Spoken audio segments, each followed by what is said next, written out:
တပါးသောသူတွေကကိုယ့်ကိုမုန်းလို့မလိုလို့ပြောတဲ့စကားရုပ်တွေကိုခေါင်းထဲမှာထည့်ပြီးတော့အဖန်ဖန်ထပ်ထပ်တွေးပြီးတော့ကိုယ့်ကိုပြောလိုက်တာကြီးကိုအကြာကြီးခံစားပြီးတော့အဲ့ဒါကြီးကိုမပြစ်နိုင်မချနိုင်မဲနဲ့အမှတ်ရတိုင်းထုတ်ထုတ်ပြီးတော့ကြည်နေတဲ့ပစ္စည်းတစ်ခုလိုကိုယ့်ကိုသူများကမုန်းလို့ပြောတဲ့စကားတွေကိုအဖန်ဖန်ထပ်ထပ်စဉ်းစားပြီးတော့ဒေါသကိလေသာတွေနဲ့ပင်ပန်းမနေပါနဲ့တဲ့နာအဝက္ခေယမကြည်မနှက်စိတ်ဝယ်မှတ်၍မပြတ်ခါကအောက်မေ့ဆင်ခြင်၍မနေရသူများကကိုယ့်ကိုမုန်းလို့ပြောတဲ့စကားတွေကိုမမေ့နိုင်မဲနဲ့တိမ့်တိမ့်ထားပြီးတော့ပြန်ပြီးတော့ထုတ်ထုတ်ခံစားပြီးတော့မနေပါနဲ့တဲ့သဘောပေါက်တယ်နော်အဲ့ဒါနံပါတ်1နောက်နံပါတ်2မြတ်စွာဘုရားကဘာသင်ကြားတုံးဆိုတော့ပရိသံသူတစ်ပါးတို့ဤ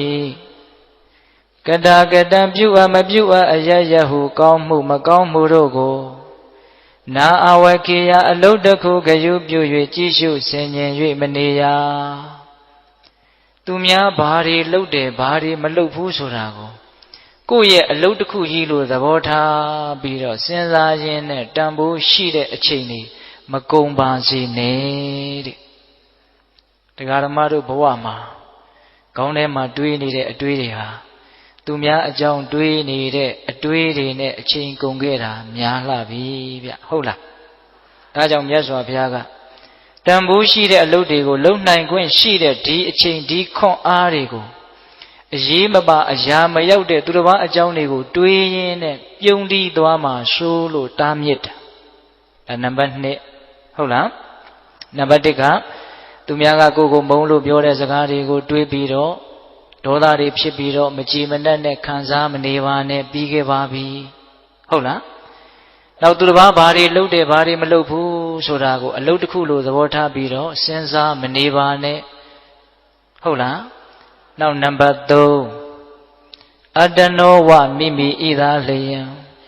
ကတာနိစ္စပြုအပ်သောမှုတို့ကို၎င်းအကတာနိစ္စမပြုအပ်သောမှုတို့ကို၎င်းအဝခေယအလုတ်တစ်ခုဂယုပြု၍ကြည်ရှုဆင်ញင်ကြကုန်ရ၏ကိုယ်ဘာတွေလှုပ်ထားတယ်ကိုယ်ဘာတွေမလှုပ်ရသေးဘူးတနည်းအားဖြင့်တန်ဖိုးရှိတဲ့လူဘဝနဲ့ထိုက်တန်တဲ့မြင့်မြတ်တဲ့အလုပ်တွေကိုငါဘလောက်လှုပ်ပြီးပြီလဲငါဘယ်အတိုင်းတာအထိလှုပ်ပြီးပြီလဲငါဘလောက်မလှုပ်ရသေးဘူးလဲလို့ဒါကိုပဲစဉ်းစားပါတဲ့ဟုတ်ရဲ့လားငါဘဝမှာပြဿနာတွေအခက်ခဲတွေအများကြီးဖြေရှင်းเสียကြံသေးတယ်လို့နားလည်ထားဖို့လိုတယ်ဗျတခါကြီးဒီမကြီးများဘဝမှာမဖြေရှင်းရသေးတဲ့ပြဿနာတွေအခက်ခဲတွေအများကြီးရှိသေးတယ်ဗျအိုရအောင်မဲနာရအောင်မဲသေရအောင်မဲပစ္စည်းရှိမရှိမရွေဘူးဂုံမရှိမရွေဘူးလူတိုင်းတန်းတူရင်ဆိုင်ရမယ့်အခက်ခဲပြဿနာကြီးတွေအိုရာဟာသိကြီးကျယ်တဲ့ပြဿနာဗျနားရဲဆိုတာလဲကြော်ဖြတ်ဖို့အင်မတန်ခဲရင်တဲ့အစဉ်ပြေတဲ့စိတ်တွေအင်မတန်ဖြစ်ဖို့ခက်ခဲတဲ့ပြဿနာကြီးဗျသေတယ်ဆိုတာကတော့တကယ့်ကိုဘဝမှာအကြီးကျယ်ဆုံးပြဿနာပါပဲနောက်ဘဝတန်တရားကြီးနဲ့လည်းဆက်ဆက်နေတာဆိုတော့သေခြင်းတရားဟာသိကြီးကျယ်တဲ့ပြဿနာပေါ့အဲ့ဒီလိုဖြေရှင်းရခက်တဲ့မဖြေရှင်းလို့လည်းမဖြစ်တဲ့ပြဿနာတွေအခက်ခဲတွေတွေ့လာရင်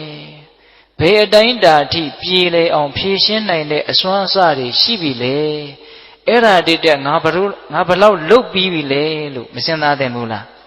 စဉ်းစားသင့်နေဒါကြောင့်ကို့မှာဘလို့အစွမ်းတွေရှိပြီးပြီလေဘလို့အစွမ်းတွေကတော့မရှိသေးဘူးလေလို့ကို့အကြောင်းကိုသာလေအရေးတကြီး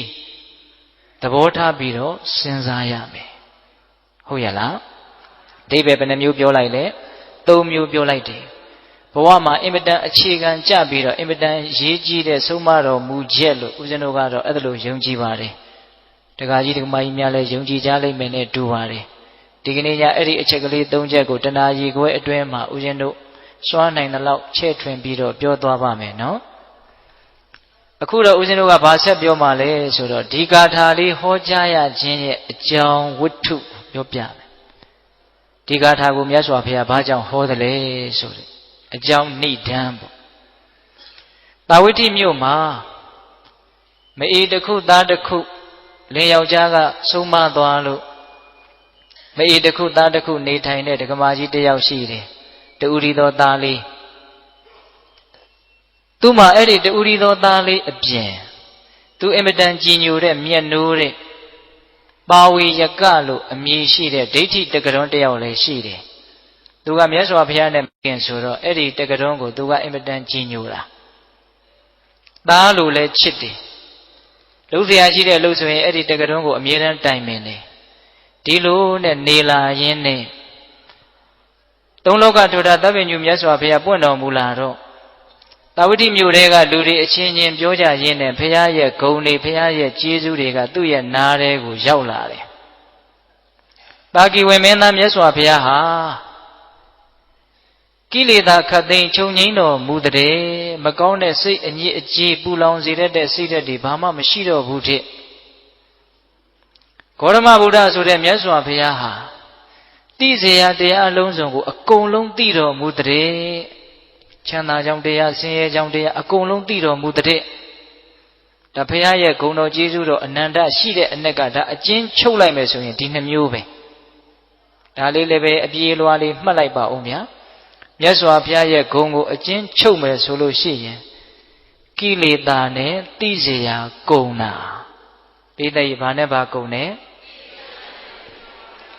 ကိလေသာရဲ့သိစေရာရဲ့ကုန်တာအညစ်အကြေးတွေစိတ်အညစ်အကြေးတွေဘာမှမရှိတော့မသိသေးတာဆိုလို့ဘာမှမရှိတော့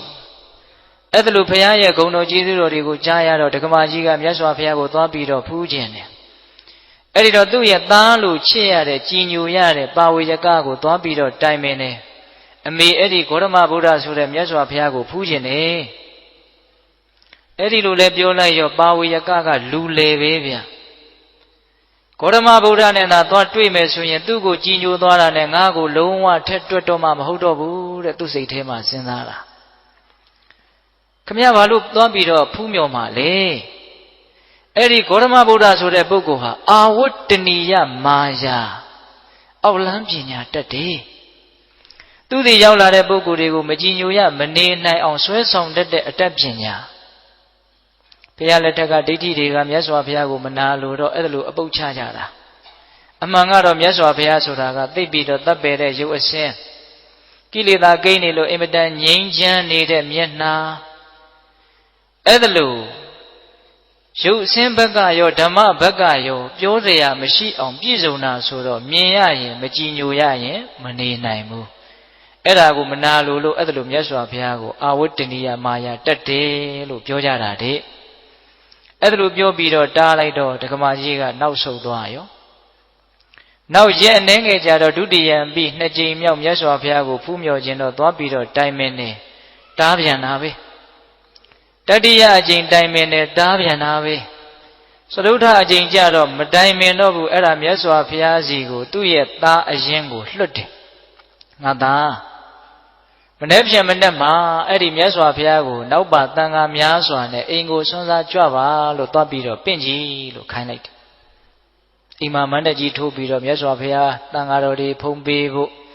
ဆွမ်းကွမ်းတွေစီစဉ်ပြီးတော့တက္ကပါကြီးကနေတာ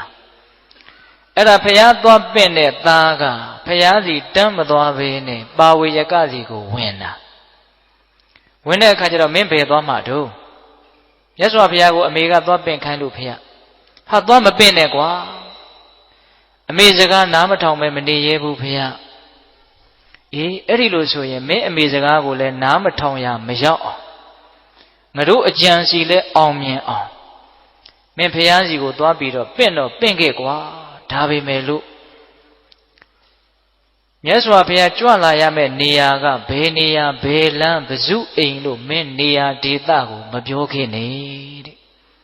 အရှင်ဘုရားမနေ့ပြန်ဆုံးဖုံးပေးကြွပါဘုရားလို့ဒါပဲပင့်ပြီးတော့ပြန်လာခဲ့အဲ့ဒါဆိုရင်မင်းတို့အိမ်ဘယ်နာနေမှမသိတော့အဲ့ဒီမြတ်စွာဘုရားဆိုတဲ့ပုဂ္ဂိုလ်အတွက်ချက်ထားတဲ့စွန့်နေကွန်းတွေကိုငါတို့နှစ်ယောက်စားကြတာပေါ့အဲ့ဒါလို့အကြံပေးတော့အဲ့ဒီကလေးကမြတ်စွာဘုရားကိုသွားပင့်တယ်အရှင်ဘုရားမနေ့ပြန်မှာတပည့်တော်တို့အိမ်ကိုဆုံးဖုံးပေးကြွပါဒါပဲပြောခဲ့တာ နောက်နေ့မနေ့လင်းတဲ့အခါကျတော့နောက်ပါတန်ခါများစွာချမ်းရံပြီးတော့မြတ်စွာဘုရားကအိမ်တော်ကိုဆိုက်ဆိုက်မြိုက်မြိုက်ရောက်လာတယ်ကြွလာတယ်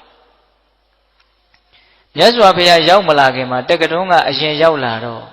ဘုရားနဲ့အယူအဆမတူတဲ့အတွက်ကြောင့်အိမ်ခန်းထဲမှာသူ့ကိုတကားပေါက်ပိတ်ပြီးတော့ကျွေးစရာရှိတာကျွေးထားတာဒကမာကြီးကအချိန်တန်တော့မြတ်စွာဘုရားရောက်လာတော့သူအံ့ဩနေတယ်နေရာကိုမပြောခဲ့ပဲနဲ့ဘယ်နဲ့ကြောင့်ရောက်လာတော့အဲ့ဒါကိုဦးဇင်းတို့စာထဲကရှင်းပြထားတယ်ဘုရားဆိုတာတဲ့နတ်ပြည်ကိုဘလို့သွားရတယ်ဆိုတဲ့လမ်းကိုလည်းသိတယ်တဲ့ဟုတ်လားဗြဟ္မပြည်ကိုဘလို့သွားရတယ်ဆိုတဲ့လမ်းလည်းသိတယ်စိတ်ဝင်စားတယ်ဆိုရင်ငရဲပြည်ကိုဘလို့သွားရတယ်ဆိုတဲ့လမ်းလည်းသိတယ်နောက်ဆုံးဘဝတန်တရားကထွတ်မြောက်ရာဂတိဝိမု ക്ത လို့ဆိုရတဲ့နိဗ္ဗာန်ကိုဘလို့သွားရတယ်ဆိုတဲ့လမ်းလည်းသိတယ်တာဝိဋ္ဌိမြို့တဲကရှိတဲ့အိမ်တအိမ်ကိုသွားရတဲ့လမ်းလောက်တော့ဘယ်မသိဘဲနေမှာလေတဲ့ဒီလိုလေးရှင်းပြထားတယ်ဒီတော့ဒကာဓမ္မတို့ဦးဇင်းတို့အတွက်သွားခြင်းတယ်ဆိုရင်ပန်းတိုင်အသီးသီးကိုရောက်တဲ့လမ်းတွေကိုမြတ်စွာဘုရားပြောမထားဘူးလားပြောထားတယ်ကိုကြိုက်တဲ့လမ်းကိုကိုလျှောက်ကြဖို့ပါပဲဟုတ်ရဲ့လားခုမြတ်စွာဘုရားကအိမ်ကိုရောက်လာတော့တက္ကတုံးကအံ့ဩနေတယ်အဲ့ဒါမြတ်စွာဘုရားမှုရှိတဲ့တန်ဃာတော်တွေကိုဆွန်ဖုံပေးဖို့ဆွန်ကပ်ဆွန်ဖုံပေးပြီးပြီဆိုတော့မြတ်စွာဘုရားကအနုမောဒနာတရားများဟောကြားဒကမာကြီးဆိုတာမပြောနဲ့တော့ပျော်လိုက်တာပီတိတွေနဲ့ကြည်စံအတွေ့နောက်ကျလိုက်တာအင်မတန်နူးညံ့တဲ့အင်မတန်သိမ်မွေ့တဲ့အင်မတန်သက်ပဲတဲ့အင်မတန်အဓိပ္ပာယ်ရှိတဲ့တရားစကားတွေကိုပြောကြားတော်မူတဲ့မြတ်စွာဘုရားမြတ်စွာဘုရားကလေးနဲ့တဲ့အဓိပ္ပာယ်တစ်ခုကိုပြောလိုက်တိုင်းအောက်ကသာဓုအကျဉ်းချင်းခေါ်လို့ပြောပြီးတော့ပီတိတွေနဲ့နှစ်သက်နေတာဒကမာကြီးကမြတ်စွာဘုရားကလည်းရှေ့ကတရားဟောပေါ့ဗျာအဲ့ဒီလိုဒကမာကြီးကပီတိတွေနဲ့နှစ်သက်နေပြီမလို့အိမ်ကန်းထဲမှာတကားပေါက်ပိတ်ပြီးတော့စားတောက်နေတဲ့ပါဝေယကလုံးဝမကျေနပ်ဘူးပျက်စီးသွားပြီ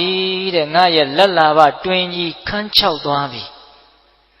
ဒီဒကမာကြီးကငါ့ကိုဘယ်လိုမှကြည်ညိုတော့မှမဟုတ်တော့ဘူးမနာလိုတဲ့တရားတွေဝန်တိုတဲ့တရားတွေနှိပ်စက်ပြီးတော့မအောင်နိုင်မအီးနိုင်မဲနဲ့တကားပေါက်ကိုဖြုံကနေဖွင့်ပရိသတ်တွေတန်ဃာတော်တွေနဲ့ဝန်းရံနေတဲ့မြတ်စွာဘုရားရဲ့ရှေ့ကိုရောက်လာပြီးတော့လက်ညှိုးထိုးပြီးတော့ဘုရားကိုဆဲတယ်တဲ့အဲ့ဒီတက္ကတုံးကဘုရားကိုဆဲပြီးအားမရတော့ဒကမာကြီးကိုလည်းဆဲတဲ့အယုဒ္ဓအနတ္တတွေပြောပြီးတော့အဲ့ဒါတခါတည်းထွက်ပြေးသွားတာပါဝေယကအဲ့ဒီမှာဒကမာကြီးကစောစောကဖြစ်နေတဲ့ပီတိတွေကြက်ပြောက်ငှက်ပြောက်ပျောက်သွားပြီမရှိတော့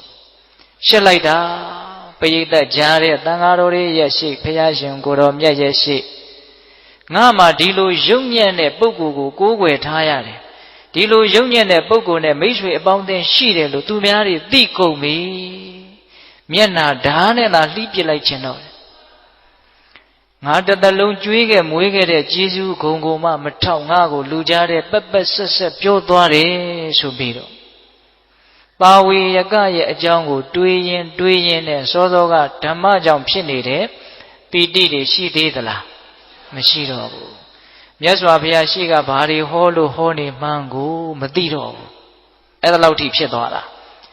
အဲ့ဒီမှာမြတ်စွာဘုရားကဟောနေတဲ့ဒေသနာအစဉ်ကိုရက်ပြီးတော့ယခုနကဥစဉ်ပိဋကပေါင်းသူတော်ကောင်းတို့ကိုအကြံဉာဏ်လေးရှင်းပြခဲ့တဲ့ဂါထာလေးအဲ့ဒီမှာဟောတာဗျနော်သူတစ်ပါးဘာတွေလုပ်တယ်ဘာတွေမလုပ်ဘူးဆိုတာကိုမစင်စားနဲ့သူတစ်ပါးကကိုယ့်ကိုမုံလို့ပြောတဲ့စကားတွေကိုအောက်မေ့မနေနဲ့ကိုဘာတွေလုပ်နေတယ်လုပ်မနေဘူးဆိုတဲ့ကိုယ့်အကြောင်းကိုသာလဲအရေးတကြီးစဉ်းစားစမ်းပါလို့ဒါလေးပြောပြတာနပရိသံဝီလောမနိနပရိသံကတာကတံအတနောဝအဝေခေယကတာနိအကတာနိသပရိသံသူတစ်ပါးတို့ဤဝီလောမနိမိမိအပေါ်မလျော်အောင်စိုးစိုးကားပြောကြလာတဲ့စကားရုပ်တို့ကိုနာဝေခေယမကြည်မနက်စိတ်ဝဲမှတ်၍မပြတ်ခါကအောက်မေ့ဆင်ခြင်၍မနေရပရိသံသူတစ်ပါးတို့ဤကတာကတံပြုအပ်မပြုအပ်အယယဟုကောင်းမှုမကောင်းမှုတို့ကိုနာအဝေခေယအလုတ်တခုကရွပြု၍ကြည်ရှုဆင်ခြင်၍မနေရအတနောဝမိမိဤသာလျံကတာနိစ္စပြုအပ်သောမှုတို့ကို၎င်း အာဂတာနိစ္စမပြုအပ်သောမှုတို့ကို၎င်းအာဝကိယအလုတ်တစ်ခုဂယုပြု၍ကြည်ရှုဆင်ញင်ကြကုန်ရာတည်း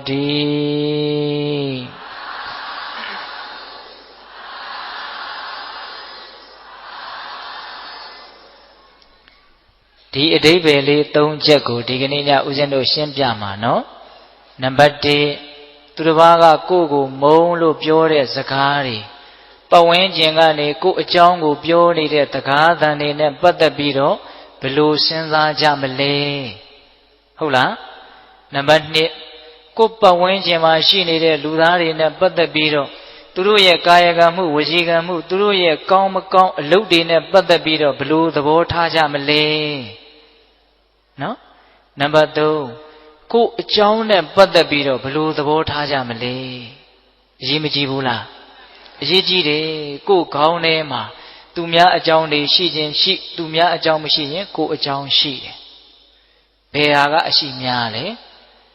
သူများအကြောင်းတွေကအရှိများတယ်ဗျကိုယ်ကလွဲရင်သူများပဲလေဟုတ်လားအေးဒါကြောင့်ဒီ၃ချက်ကိုဒါဦးဇင်းတို့စပြီးတော့ပြောကြမယ်ပရိသံသူတစ်ပါးတို့ဤဝီလောမာနီမိမိအပေါ်မလျော့အောင်စောစောကားပြောကြားလာတဲ့စကားရုပ်တို့ကိုနတ်အဝဲခေယမကြည်မနှက်စိတ်ဝဲမှတ်၍မပြတ်ခါကအောက်မေ့ဆင်ခြင်၍မနေရဘဝမှာလူရည်လို့ဖြစ်လာရင်ပတ်ဝန်းကျင်ဆိုတာရှိတယ်ပတ်ဝန်းကျင်ဆိုတာရှိလာလို့ရှိရင်ကိုယ့်အပေါ်မှာလိုတဲ့လူတွေရှိတယ်လို့မလိုတဲ့လူတွေလည်းရှိမှာပဲလူတိုင်းသဘောကျအောင်ဘယ်သူမှမဆောင်ရွက်နိုင်ပါဘူးမြတ်စွာဘုရားလောက်အပြစ်ကင်းတဲ့ပုဂ္ဂိုလ်ကိုတောင်မကြိုက်တဲ့ပုဂ္ဂိုလ်တွေရှိသေးတာပဲမဟုတ်လား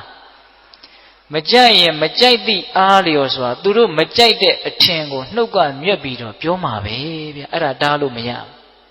ကိုယ်လည်းပဲသူများကိုမကြိုက်ရင်မကြိုက်သည့်အားလျော်စွာပြောတာပဲမဟုတ်လား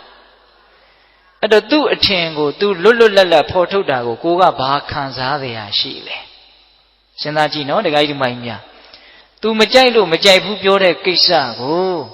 ကိုယ့်အတွက်ဘလောက်အရေးပါလို့အဲ့ဒါကိုကခံစားနေတာလေ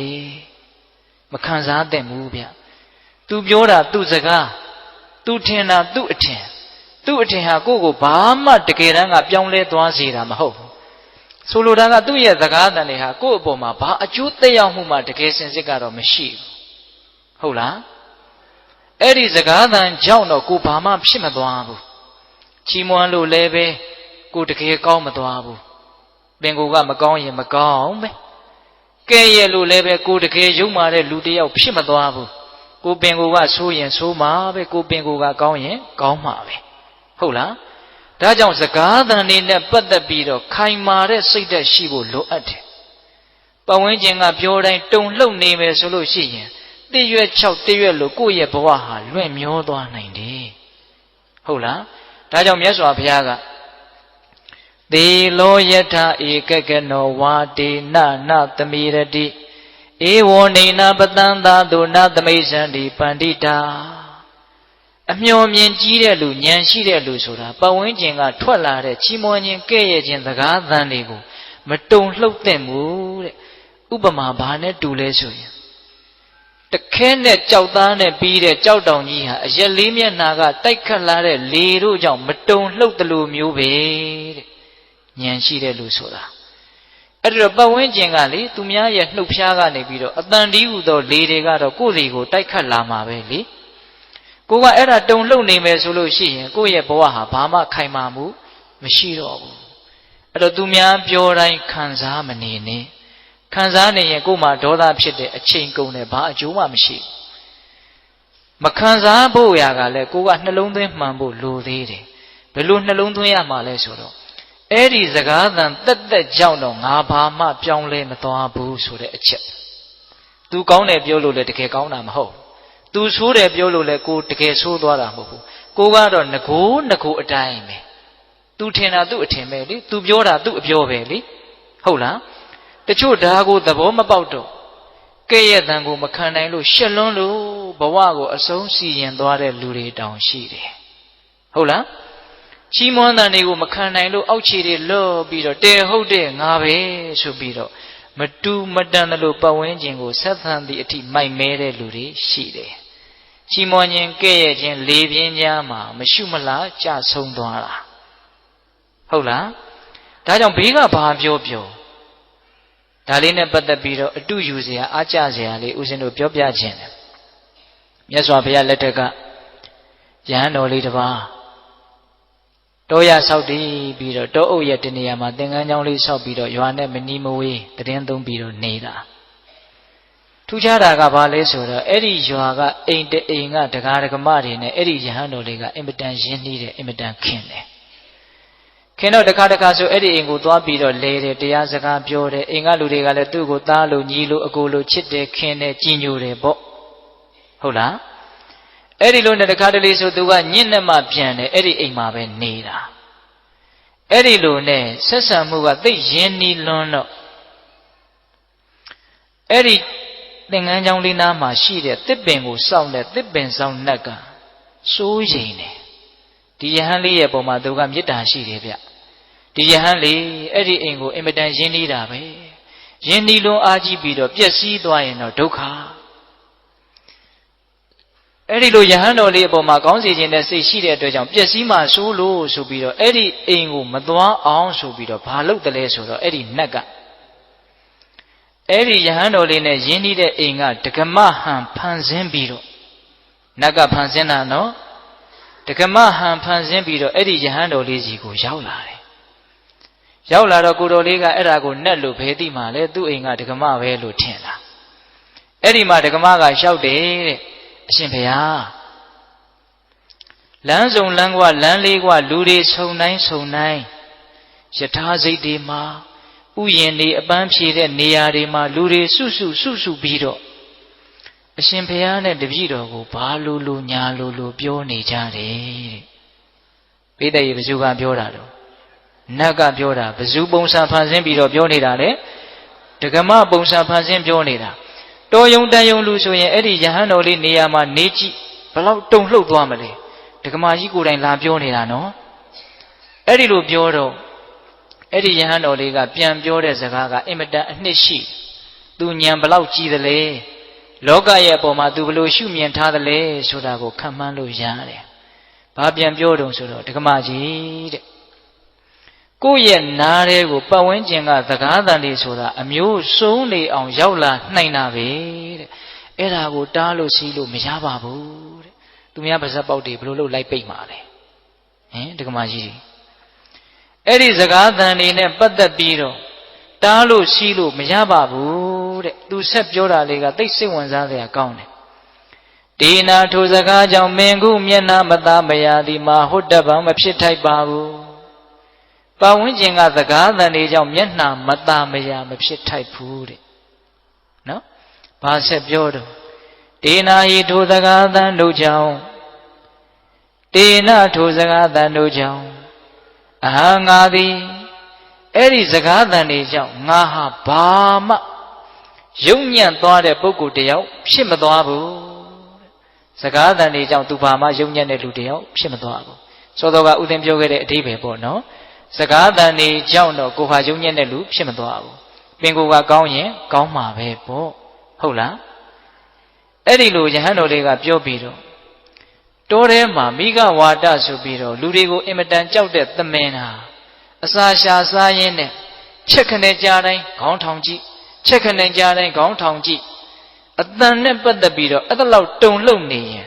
ဘယ်မှာတည်ငြိမ်တဲ့စိတ်ရှိတဲ့လူလို့ပြောလို့ရမှာလေတဲ့အတန်နဲ့ပတ်သက်ပြီးတော့အဲ့ဒါလောက်တုန်လှုပ်နေရင်တည်ငြိမ်တယ်လို့ပြောလို့မရဘူးမတည်ငြိမ်ဘူးဆိုလို့ရှိရင်လေးနဲ့တဲ့အသိဉာဏ်မဖြစ်နိုင်ဘူးပတ်ဝန်းကျင်ကစကားသံတွေကိုအမြဲတမ်းခံစားနေမယ်ဆိုရင်အသိဉာဏ်တူရဖို့အတွက်အနှောင့်အယှက်ဖြစ်တယ်ဗျဟုတ်လားတခါကြီးဒီမိုင်များဒါကြောင့်ရင့်ကျက်တဲ့လူတစ်ယောက်ဖြစ်တယ်ဆိုတာကိုပြသဖို့အတွက်ပတ်ဝန်းကျင်ရဲ့ကဲ့ရဲ့ရှုံချတဲ့စကားသံတွေကိုကြံ့ကြံ့ခံနိုင်တဲ့အတွေးတွေရှိဖို့မလိုဘူးလားလိုတယ်ဒါကြောင့်ဒကာဓမ္မတို့ဦးဇင်းတို့တွေမှာလူကြားထဲမှာနေရတာချစ်သူရှိသလိုမုန်းသူလည်းရှိမယ်ချီးမွမ်းတာရှိသလိုကဲ့ရတာလည်းရှိမယ်ဒါတွေနဲ့ပတ်သက်ပြီးတော့ငါဘာမှဖြစ်မသွားဘူးလို့နားလည်ပြီးတော့ဘာမှမဖြစ်တဲ့အရာတွေကိုဘာမှမဖြစ်တယ်လို့ပဲသဘောထားရမယ် ဘာမှအရေးမပါတဲ့အရာကိုအရေးသိပ်ပါတယ်လို့ထင်ပြီးတော့အဲ့ဒါကိုအချိန်ကုန်ခံပြီးတွေးမယ်ဆိုရင်ကိုယ့်ရဲ့ဘဝဟာယုံညံ့မှုတွေနဲ့နစ်မွန်းသွားနိုင်တယ်နော်ဟုတ်လားအေးဒါကြောင့်နံပါတ်1မုန်းလို့ပြောတဲ့စကားတွေကိုမျက်နှိုးတဲ့ပစ္စည်းတစ်ခုကိုထုတ်ပြီးတော့ကြည့်တယ်လို့မျိုးတချို့ပြန်ကြည့်နေတာဗျဘယ်တော့မှငါ့ကိုဘယ်သူကဘလို့ပြောတာမမေ့နိုင်ဘူးလေဟုတ်လားတချို့ဆိုရင်အဲ့ဒီလူငါ့ကိုဒီလိုပြောတာငါတစ်သက်လုံးမမေ့ဘူးမပြောဘူးလားအေးအဲ့ဒါကိုမြတ်စွာဘုရားကအချိန်ကုန်တဲ့လူပန်းနဲ့ဘာမှအကျိုးမရှိဘူးထုတ်ပြီးတော့မခံစားပါနဲ့တဲ့ဟုတ်ရလားအေးအဲ့ဒါပထမအဓိပ္ပာယ်ရဲ့ရှင်းလင်းချက်ဒုတိယအဓိပ္ပာယ်ဆက်ပြီးတော့သွားကြရအောင်ပရိသံသူတော်ဘာတို့ဤကတာကတံပြုအပ်မပြုအပ်အရရဟုကောင်းမှုမကောင်းမှုတို့ကိုနာအဝဲခေယအလုတ်တခုဂယုပြု၍ကြည့်ရှုဆင်ခြင်၍မနေရပတ်ဝန်းကျင်မှာလူတွေအများကြီးရှိတယ်ဇေယျအမျိုးမျိုးရှိတယ်ကိုကြိုက်တာကိုကိုကြိုက်တယ်လို့အသီးသီးလုပ်ပြီးတော့နေကြတာမရှိဘူးလားကိုကြိုက်တယ်လို့ပြောမယ်ကိုကြိုက်တယ်လို့လုပ်မယ်ကိုယ်စိတ်ထဲကောင်းတယ်လို့ထင်တာကိုအသီးသီးပုံစံအမျိုးမျိုးနဲ့လုပ်နေကြမှာပဲလေလူတွေကအဲ့ဒါကိုဘယ်လိုလုပ်တာကတော့ကောင်းတယ်ဘယ်လိုလုပ်တာကမကောင်းဘူးလို့ကိုကဆရာကြီးတစ်တိုင်းနဲ့လိုက်ပြီးတော့ကွန်ထရိုးလုပ်လို့ရမလားအဲ့ဒါကိုကမကြည်မနဲ့ဘယ်လူတော်မဟုတ်လိုက်တာသူများလုပ်နေတာနဲ့ပတ်သက်ပြီးတော့ကိုကဘာဖြစ်နေလဲခံစားနေတာဟုတ်လားဒါကြောင့်သူများဘာတွေလုပ်တယ်မလုပ်ဘူးဆိုတာကိုယ့်အတွက်ဘာမှအရေးမကြီးဘူးဗျတကယ်ကတော့သူလုပ်တာသူကံလေဟုတ်လားသူကံဟာသူ့ကိုပဲအကျိုးပေးမှာလေရှင်းရှင်းလေးနော်ဒကာကြီးဒီမကြီးများကိုလုပ်တာကိုကံဒီကိုကိုအကျိုးပေးမယ်ဘောင်းမဲ့ကြောင့်သူ့အကျိုးပေးမဲ့သူ့ကံတွေကိုကိုကအရေးတကြီးသွားပြီးတော့လောကုတ်ချောနေတာလေမစဉ်းစားသင့်ဘူးလားစဉ်းစားသင့်နေဗျသူများအကြောင်းတွေကိုတွေးရင်တော့များသောအားဖြင့်အကုသိုလ်ဖြစ်တာပဲများတယ်ဒါတကာကြီးဒီမကြီးများနားလည်နိုင်ပါတယ်အတွေ့အကြုံတွေလည်းပဲထက်ချီတလဲလဲများလာပါရော့မယ်စဉ်းစားကြည့်နော်အကုသိုလ်တွေများသောအားဖြင့်ဖြစ်တယ်စိတ်ထဲမှာလောဘတွေဒေါသတွေဖြစ်ရတယ်ဆိုတာသူများအကြောင်းစဉ်းစားလို့ဖြစ်တာဗျဟုတ်လားမုန်းတဲ့လူအကြောင်းစဉ်းစားကြည့်အဲ့ဒီလူပြေးလဲနေရင်ကိုတိတ်ပြီးတော့မကျေနပ်ချင်အဲ့ဒီလူမပြေးလဲဘူးဆိုလို့ရှိရင်မဟုတ်တဲ့အပြုံးတွေနဲ့ကျေနပ်ပြီးတော့နေတာနော်ချစ်တဲ့လူအကြောင်းစဉ်းစားမယ်ဆိုတော့ရောသူမပြေးလဲဘူးဆိုတော့ကိုကစိုးရင်လို့ကိုပါမပြေးလဲရောဟုတ်လားသူပြေးလဲဆိုတော့လည်းပဲလောဘတွေနဲ့ရစ်မှုပြီးတော့နေပြန်တာပဲဟုတ်လားများသောအားဖြင့်တော့သူများအကြောင်းစဉ်းစားရင်ဒေါသတွေအင်မတန်ဖြစ်ရတယ်မဟုတ်တာတွေလုပ်နေတာတွေကိုစဉ်းစားမိတော့ကြည်စမ်းလူယုံမာတွေမဟုတ်တာတွေလုပ်နေတာမစဉ်းစားဘူးလားအဲ့ဒီလူယုံမာတာမယုံမာတာမသေးကြပေမဲ့လို့အဲ့ဒီတည်ငါမှအဲ့ဒါလို့တွေးနေတော့ကိုကတော့ယုံမာသွားတာအမှန်ပဲဗျာလူယုံမာတွေလို့စဉ်းစားလိုက်တော့စိတ်ထဲမှာဘာတွေဖြစ်လာလဲဒေါသတွေဖြစ်လာတယ်ဟုတ်လားကောင်းတာတွေလုပ်နေတဲ့လူတွေကိုစဉ်းစားမိတဲ့နေရာမှာတောင်မှအလကားပါကွာထောင်မြင်လို့ရာစွန့်နေတာပါ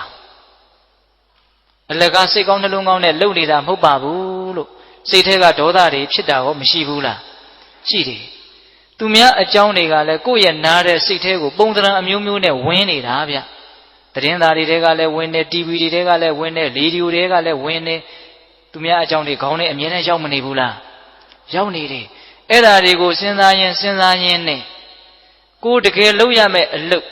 ကိုအတွက်အင်မတန်အဖို့တန်တဲ့အချိန်တွေဟာအများကြီးဆုံးရှုံးသွားတာမသေးကြဘူးလားအချိန်ဆုံးရှုံးတာမှရိုးဆုံးရှုံးတာမဟုတ်ဘူးအာကုသိုလ်တွေဖြစ်ရင်းနဲ့ဆုံးရှုံးသွားတာဟင်ဒကာကြီးဒီမိုင်များအဲ့ဒါဟုတ်လားသူများအကြောင်းစဉ်းစားရင်အချိန်ကုန်တာမှရိုးကုန်တာလားအာကုသိုလ်ဖြစ်ရင်းနဲ့ကုန်တာလားအိမ်ကြတော့အေးဆေးခေါင်းအေးနဲ့စဉ်းစားငါရဲ့ကုန်ခဲ့တဲ့အချိန်တွေဟာသူများအကြောင်းစဉ်းစားရင်းနဲ့ကုန်ခဲ့တဲ့အချိန်တွေဘလောက်များလဲလို့စဉ်းစားကြည့်ဟုတ်ရလားဒါကြောင့်မြတ်စွာဘုရားကမဟာကရုဏာနဲ့ဆုံးမတာသူများဘာတွေလုပ်တယ်မလုပ်ဘူးဆိုတာမင်းအလုပ်မဟုတ်ဘူးတဲ့ဒါကြောင့်အဲ့ဒါကိုခေါင်းထဲထည့်ပြီးတော့အလုပ်ကြီးတစ်ခုလို့သဘောထားပြီးတော့စဉ်းစားမနေနဲ့တဲ့အပြတ်တားထားတာနော်ကုရှင်တို့ဟောတာလားဘုရားဟောတာလားဘုရားဟောတာစိတ်ချမ်းသာခြင်းညတဲ့အကျိုးရှိခြင်းညတဲ့ဆိုရင်အဲ့ဒီတားမြစ်ချက်လေးတစ်ခုကိုသာလျင် တိတိကျကျအနည်းဆုံးအနည်းဆက်ဆုံးဖြစ်အောင်လိုက်နာနိုင်မယ်ဆိုရင်တကယ်ကိုစိတ်ချမ်းသာကြမှာပဲမယုံရင်လက်တွေ့လှုပ်ကြည့်နော်သူများအကြောင်းတတ်နိုင်သမျှခေါင်းထဲကဖယ်ထားနိုင်မယ်ဆိုရင်စိတ်အင်မတန်ချမ်းသာဖို့နီးစပ်သွားပြီဟုတ်လားတခါကြီးဒီမိုင်းများသူများအကျိုးတွေကိုဆောင်ရွက်ခြင်းနဲ့ပရာဟိတစိတ်တွေစိတ်ကောင်းနှလုံးကောင်းတွေမထားရဘူးလို့ဆိုလိုတာမဟုတ်ဘူးနော်များသောအားဖြင့်သူများအကြောင်းတွေးရင်လည်းအဲ့ဒါလိုတွေးတာမဟုတ်ပါဘူးမကျေနပ်တာတွေပဲတွေးကြတာများပါတယ်နော်တခါကြီးဒီမိုင်းများဒါကြောင့်သူများဘာတွေလုပ်တယ်မလုပ်ဘူးဆိုတာကိုယ့်အတွက်ဘာမှအကျိုးမရှိတဲ့အတွက်ကြောင့်ကိုယ်လည်းတကယ်သူတို့ကိစ္စကိုဘာမှဝင်ဆွတ်နိုင်တာမဟုတ်တဲ့အတွက်ကြောင့်အကုသိုလ်တွေများတဲ့အတွက်ကြောင့်အဲ့ဒါကိုမစင်စားပါနဲ့တဲ့ဒါဒုတိယတားမြစ်ချက်ဆုံးမချက်ဟုတ်ရဲ့လားပရိသံသူတစ်ပါးတို့ဤကတာကတံပြုအပ်မပြုအပ်အယယဟုကောင်းမှုမကောင်းမှုတို့ကိုနာအဝေခေယအလုတ်တစ်ခုဂယုပြု၍ကြီးရှုဆင်ញင်၍မနေရတောင်မြုပ်စတော်ကြီးအနှက်ပေးတာအင်မတန်ကောင်းတယ်အလုတ်တစ်ခုဂယုပြု၍ကြီးရှုဆင်ញင်၍မနေရဟုတ်တယ်တခါတလေသူများအကြောင်းတွေကိုအလုတ်ကြီးတစ်ခုကိုလုံနေရတယ်လို့ထိုင်ပြီးတော့စဉ်းစားနေတာမရှိဘူးလားရှိတယ်စတော်ကြီးကသိလို့မို့ပြောတာနော်ဟုတ်လားအေးဒါကြောင့်ဦးဇင်းတို့ဒုတိယဆုံးမချက်ကိုလည်းဒီလောက်နဲ့တော်ရအောင်တတိယဆုံးမချက်ကိုနည်းနည်းလေးဦးစားပေးပြီးတော့ပြောခြင်းလို့တတိယဆုံးမချက်ကဘာလဲအတ္တနောဝမိမိဣသာလယံကတာနိစ္စပြုအပ်သောအမှုတို့ကို၎င်းအကတာနိစ္စမပြုအပ်သောအမှုတို့ကို၎င်းအဝခေယအလုတ်တခုဂယုပြု၍ကြည့်ရှုဆင်ញင်ကြကုန်ရ၏ကိုယ်အကြောင်းကိုစဉ်းစားရမယ်ပြီးတဲ့ဘာလဲလဲကိုယ်အကြောင်းကိုစဉ်းစားရမယ်ငါဘာတွေလုပ်ထားလဲငါဘာတွေမလုပ်ရသေးဘူးလေငါဘယ်လိုအည်အသွေးရှိအောင်လုပ်တဲ့အလုပ်တွေကိုဘယ်အတိုင်းတာထိလုပ်ပြီးပြီလဲကိုယ်အကြောင်းကိုမစဉ်းစားသင့်ဘူးလားစဉ်းစားသင့်တယ်ကိုယ်အကြောင်းကိုယ်ပြဿနာကိုယ့်ဟာကိုယ်ဖြေရှင်းရမှာဗျဘယ်သူကမှဝိုင်းပြီးတော့တစီကလေးဖြေရှင်းမပေးနိုင်ဘူးတကယ်စင်စစ်ဟုတ်လားဒါကြောင့်ကိုယ်အကြောင်းကိုပယ်ပယ်နေနေစုံကြီးဆန်းကြီးကိုယ်အကြောင်းကိုစဉ်းစားရမယ်အဲ့ဒီအကြောင်းကိုဦးဇင်းတို့ကဦးစားပေးပြီးတော့ပြောခြင်းကိုယ်အကြောင်းကိုစဉ်းစားတဲ့နေရာမှာကိုယ်အကြောင်းကိုစဉ်းစားတဲ့အပိုင်းရှိတယ်ကိုယ့်ရဲ့အကြောင်းကိုကိုယ်သိအောင်လုပ်တဲ့အပိုင်းရှိတယ်ဦးဇင်းတို့ဒီကနေ့ညနှစ်ပိုင်းပြောသွားမယ်ကိုယ်အကြောင်းကိုစဉ်းစားရမယ်သိအောင်လည်းလုပ်ရမယ်ဒီစကားလေးတွေကအင်ပတန်အနှစ်ရှိတယ်လို့ဦးဇင်းတို့ယုံကြည်ပါတယ်တည်တည်ချာချာနားဆိုင်ထောင်ကြနော်ဒကမာကြီးများကိုယ့်ရဲ့အကြောင်းကိုကိုယ်စဉ်းစားရမယ်ပြီးတော့ကိုယ့်အကြောင်းကိုသိအောင်လည်းလုပ်ရမယ်ဘယ်နှချက်လဲနှစ်ချက်ရပထမစဉ်းစားရမယ်ဆိုတာလေးကိုပြောကြည့်ရမြတ်စွာဘုရားအထက်ထက်တိုက်တွန်းပါတယ်ဗျာဦးဇင်းတို့ယဟန်တော်တွေကိုစဉ်းစားရမယ်အချက်10ချက်ဆိုပြီးတော့ဟောထားတာရှိတယ်အဲ့ဒီတဲကတစ်ချက်စိတ်ဝင်စားစရာသိကောင်းတယ်ဒကာကြီးဒကမကြီးများနဲ့လည်းပတ်သက်တယ်လို့ထင်တယ်မေငါဤရတိန်တိဝါညစ်နေတို့သည်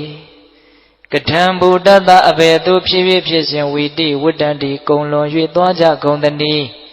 ဣတိဤသို့ပပ္ပစိတေနာသာသနာဝန္တန်ရှင်ယဟန်သည်အဘိနံနိညမပြတ်ပြစ္စဝခိတဗ္ဗာနိဆင်ញင်တိုက်ကုန်၏ငါရဲ့နေ့ရီရက်တွေဟာဘယ်ပုံစံနဲ့အချိန်ကုန်ခဲ့တာလဲလို့ယဟန်ဖြစ်တဲ့ပုဂ္ဂိုလ်ဟာစဉ်းစားရမယ်စဉ်းစားတာမှအမြဲတမ်းစဉ်းစားရမယ်အဘိနံအမြဲတမ်းစဉ်းစားရမယ်တဲ့ဒကာကြီးဒကာမကြီးများကမစဉ်းစားတတ်ဘူးလားစဉ်းစားတတ်တယ်ငါရဲ့နေ့တွေရက်တွေဘလို့ကုန်ခဲ့တာလဲတနည်းအားဖြင့်ငါရဲ့အသက်တွေဘလို့ကြီးခဲ့တာလဲပြန်စဉ်းစားကြည့်စမ်းအခုအသက်90ရှိပြီဘာတွေမေမေရရကိုယ့်အတွက်ထောက်ထောက်ခံခံဖြစ်မဲ့ကိစ္စတွေဘာတွေလုပ်ထားလဲဘာတွေခိုင်ခိုင်မာမာကို့မှာအသိဉာဏ်တွေရှိပြီလေဝိုးတော်ဝါဒရောင်ပေပေရောင်နာနာနဲ့အချိန်ကုန်ခဲ့တာများတယ်ဒီစကားကဘယ်သူကိုပြောလွဲခဲ့ပါတယ်ဗျာဘာကြောင့်လဲဆိုတော့သူလဲတူတူကိုလဲတူတူပဲလေဖြစ်တယ်လို့ပဲနေကြတာဗျာတခါကြီးဒီကမကြီးများဟုတ်လားအသက်တွေသာကြီးလာတာစိတ်ချရတဲ့ကျင့်နဲ့ရတဲ့အားရှိစေတဲ့အသိဉာဏ်တွေရအောင်ဘယ်သူမှမလုပ်ရသေးတာများတယ်လုပ်ပြီးသားလို့အင်မတန်နေတယ်ကိုအားမရတော့မကျင့်တတ်သောလူတွေပဲများတယ်ဘယ်တင်ဟောနေတာမဟုတ်ဘူးနော်အတက်ပြောနေတာဦးဇင်းတို့ကဟုတ်လား လူတော်တော်များများဟာကိုအားမရဘဲနဲ့မကျင်တဲ့ဖဲနဲ့နေရတာဒကမာကြီးများအဲ့ဒါဟုတ်လားတေချာစဉ်းစားကြည့်နော်ဘာဖြစ်လို့အားမရဘဲနဲ့မကျင်တဲ့ဖဲနဲ့နေရလဲဆိုတော့အားရเสียရှိအောင်ကျင်တတ်เสียရှိအောင်လုံးမမထားပဲကိုစိတ်ကအမှန်သိတယ်ဗျကိုမှအားရတယ်မရှိဘူးဆိုရင်အားရတဲ့စိတ်ကဖြစ်မှာမဟုတ်ကိုမှကျင်တတ်เสียတကယ်မရှိဘူးဆိုရင်ကျင်တတ်တဲ့စိတ်ကတကယ်ဖြစ်မှာမဟုတ်ဟုတ်ရဲ့လားဒါကြောင့်မြတ်စွာဘုရားကကိုအသက်ဘလို့ကြီးခဲ့တာလေကိုရဲ့နေ့တွေရက်တွေလတွေဘလို့ကုန်ခဲ့တာလဲဆိုတာကိုလေးလေးနက်နက်စဉ်းစားသမ်းပါအရေးမပါအရာမရောက်တဲ့ကိစ္စတွေနဲ့ကုန်ခဲ့တာများတယ်ဗျဒီကမကြီးတွေအဲ့ဒါဟုတ်လားများသောအားဖြင့်တော့သူများအကြောင်းတွေစဉ်းစားရင်းနဲ့အချိန်ကုန်ခဲ့တာအဲ့ဒါတွေကိုပြန်လဲတုံ့ပြန်ရင်းနဲ့အချိန်တွေကုန်ခဲ့တာနှမျိုးစရာမကောင်းဘူးလားဒါကြောင့်မြတ်စွာဘုရားကကိုယ်အကြောင်းကိုစဉ်းစားရမယ်ဘယ်လိုစဉ်းစားရမှာလဲငါဘာတွေလှုပ်ပြီးပြီလဲငါဘာတွေမလှုပ်ရသေးဘူးလဲအဲ့ဒီအလုတ်ကလည်းဘလောက်အဖိုးတန်တဲ့အလုတ်လဲဘလောက်အဖိုးမတန်တဲ့အလုတ်လဲဒါလည်းပဲအရေးကြီးသေးတယ်နော်အတနောဝမိမိဣရာလယံကတာနိစ္စပြုအပ်သောအမှုတို့ကို၎င်းအကတာနိစ္စမပြုအပ်သောအမှုတို့ကို၎င်းအဝေခေယအလုတ်တစ်ခုကယူပြု၍ကြည့်ရှုဆင်ခြင်ကြကုန်ရ၏ကိုဘာတွေလုပ်ပြီးပြီလဲဘာတွေမလုပ်ရသေးဘူးလဲဆိုတာကိုစဉ်းစားရမယ်စဉ်းစားလိုက်လို့ရှိရင်ကိုအကြောင်းကိုစဉ်းစားရင်နှစ်မျိုးတွေ့မယ်ဗျတရားကိုဦးဇင်းကအစီအစဉ်လေးချပြီးတော့ပြောနေတာနော်ကိုအကြောင်းကိုစဉ်းစားရမယ်သိရမယ်လို့စောစောကနှစ်မျိုးပြောခဲ့တယ်နော်အခုစဉ်းစားရမယ်အပိုင်းကိုပြောနေတာသိရမယ်အပိုင်းကိုမပြောသေးဘူးစဉ်းစားတဲ့အပိုင်းမှာလည်းပဲစဉ်းစားရင်လည်းနှစ်မျိုးတွေ့မယ်ကိုအကြောင်းကိုစဉ်းစားရင်ဘယ်နှမျိုးတွေ့မယ်နှစ်မျိုးတွေ့မယ်အဲ့ဒါကဘာလဲဆိုတော့ကိုယ့်ရဲ့မကောင်းခွက်ကိုယ့်ရဲ့ကောင်းခွက်တနည်းအားဖြင့်ကိုယ့်ရဲ့မကောင်းတာရဲ့ကိုယ့်ရဲ့ကောင်းတာရဲ့ဒီနှမျိုးကိုတွေ့ရမယ်တရားဓမ္မတို့ဦးဇင်းတို့ဆိုတာကောင်းတာရဲ့မကောင်းတာရဲ့ကိုရောမှွေထားတာပဲမဟုတ်လားကောင်းတာကြီးပဲလားမဟုတ်ဘူးဒါမြင်မကောင်းတာကြီးပဲလားမဟုတ်ဘူးကောင်းတာတွေလည်းရှိတယ်မကောင်းတာတွေလည်းရှိတယ်မကောင်းတာတွေကိုလည်းမကောင်းဘူးလို့သိရတယ်ကောင်းတာတွေကိုလည်းကောင်းတယ်လို့သိရတယ်မကောင်းတာကိုမကောင်းဘူးလို့ငါမှမကောင်းတာတွေရှိတယ်လို့စဉ်းစားမိတော့ဘာအကျိုးရှိလဲဆိုတော့ဒီမကောင်းတာတွေဟာငါ့ကိုမကောင်းကျိုးကိုဖြစ်စေမှာလို့စဉ်းစားပြီးတော့အဲ့ဒီမကောင်းတာတွေကနေလွတ်မြောက်အောင်ကြိုးစားဖို့ဒါအရေးကြီးတယ်နော်တခါကြီးမိုက်မြမကောင်းတာကိုစဉ်းစားတယ်ဆိုတာအလကားစဉ်းစားတာမဟုတ်ဘူး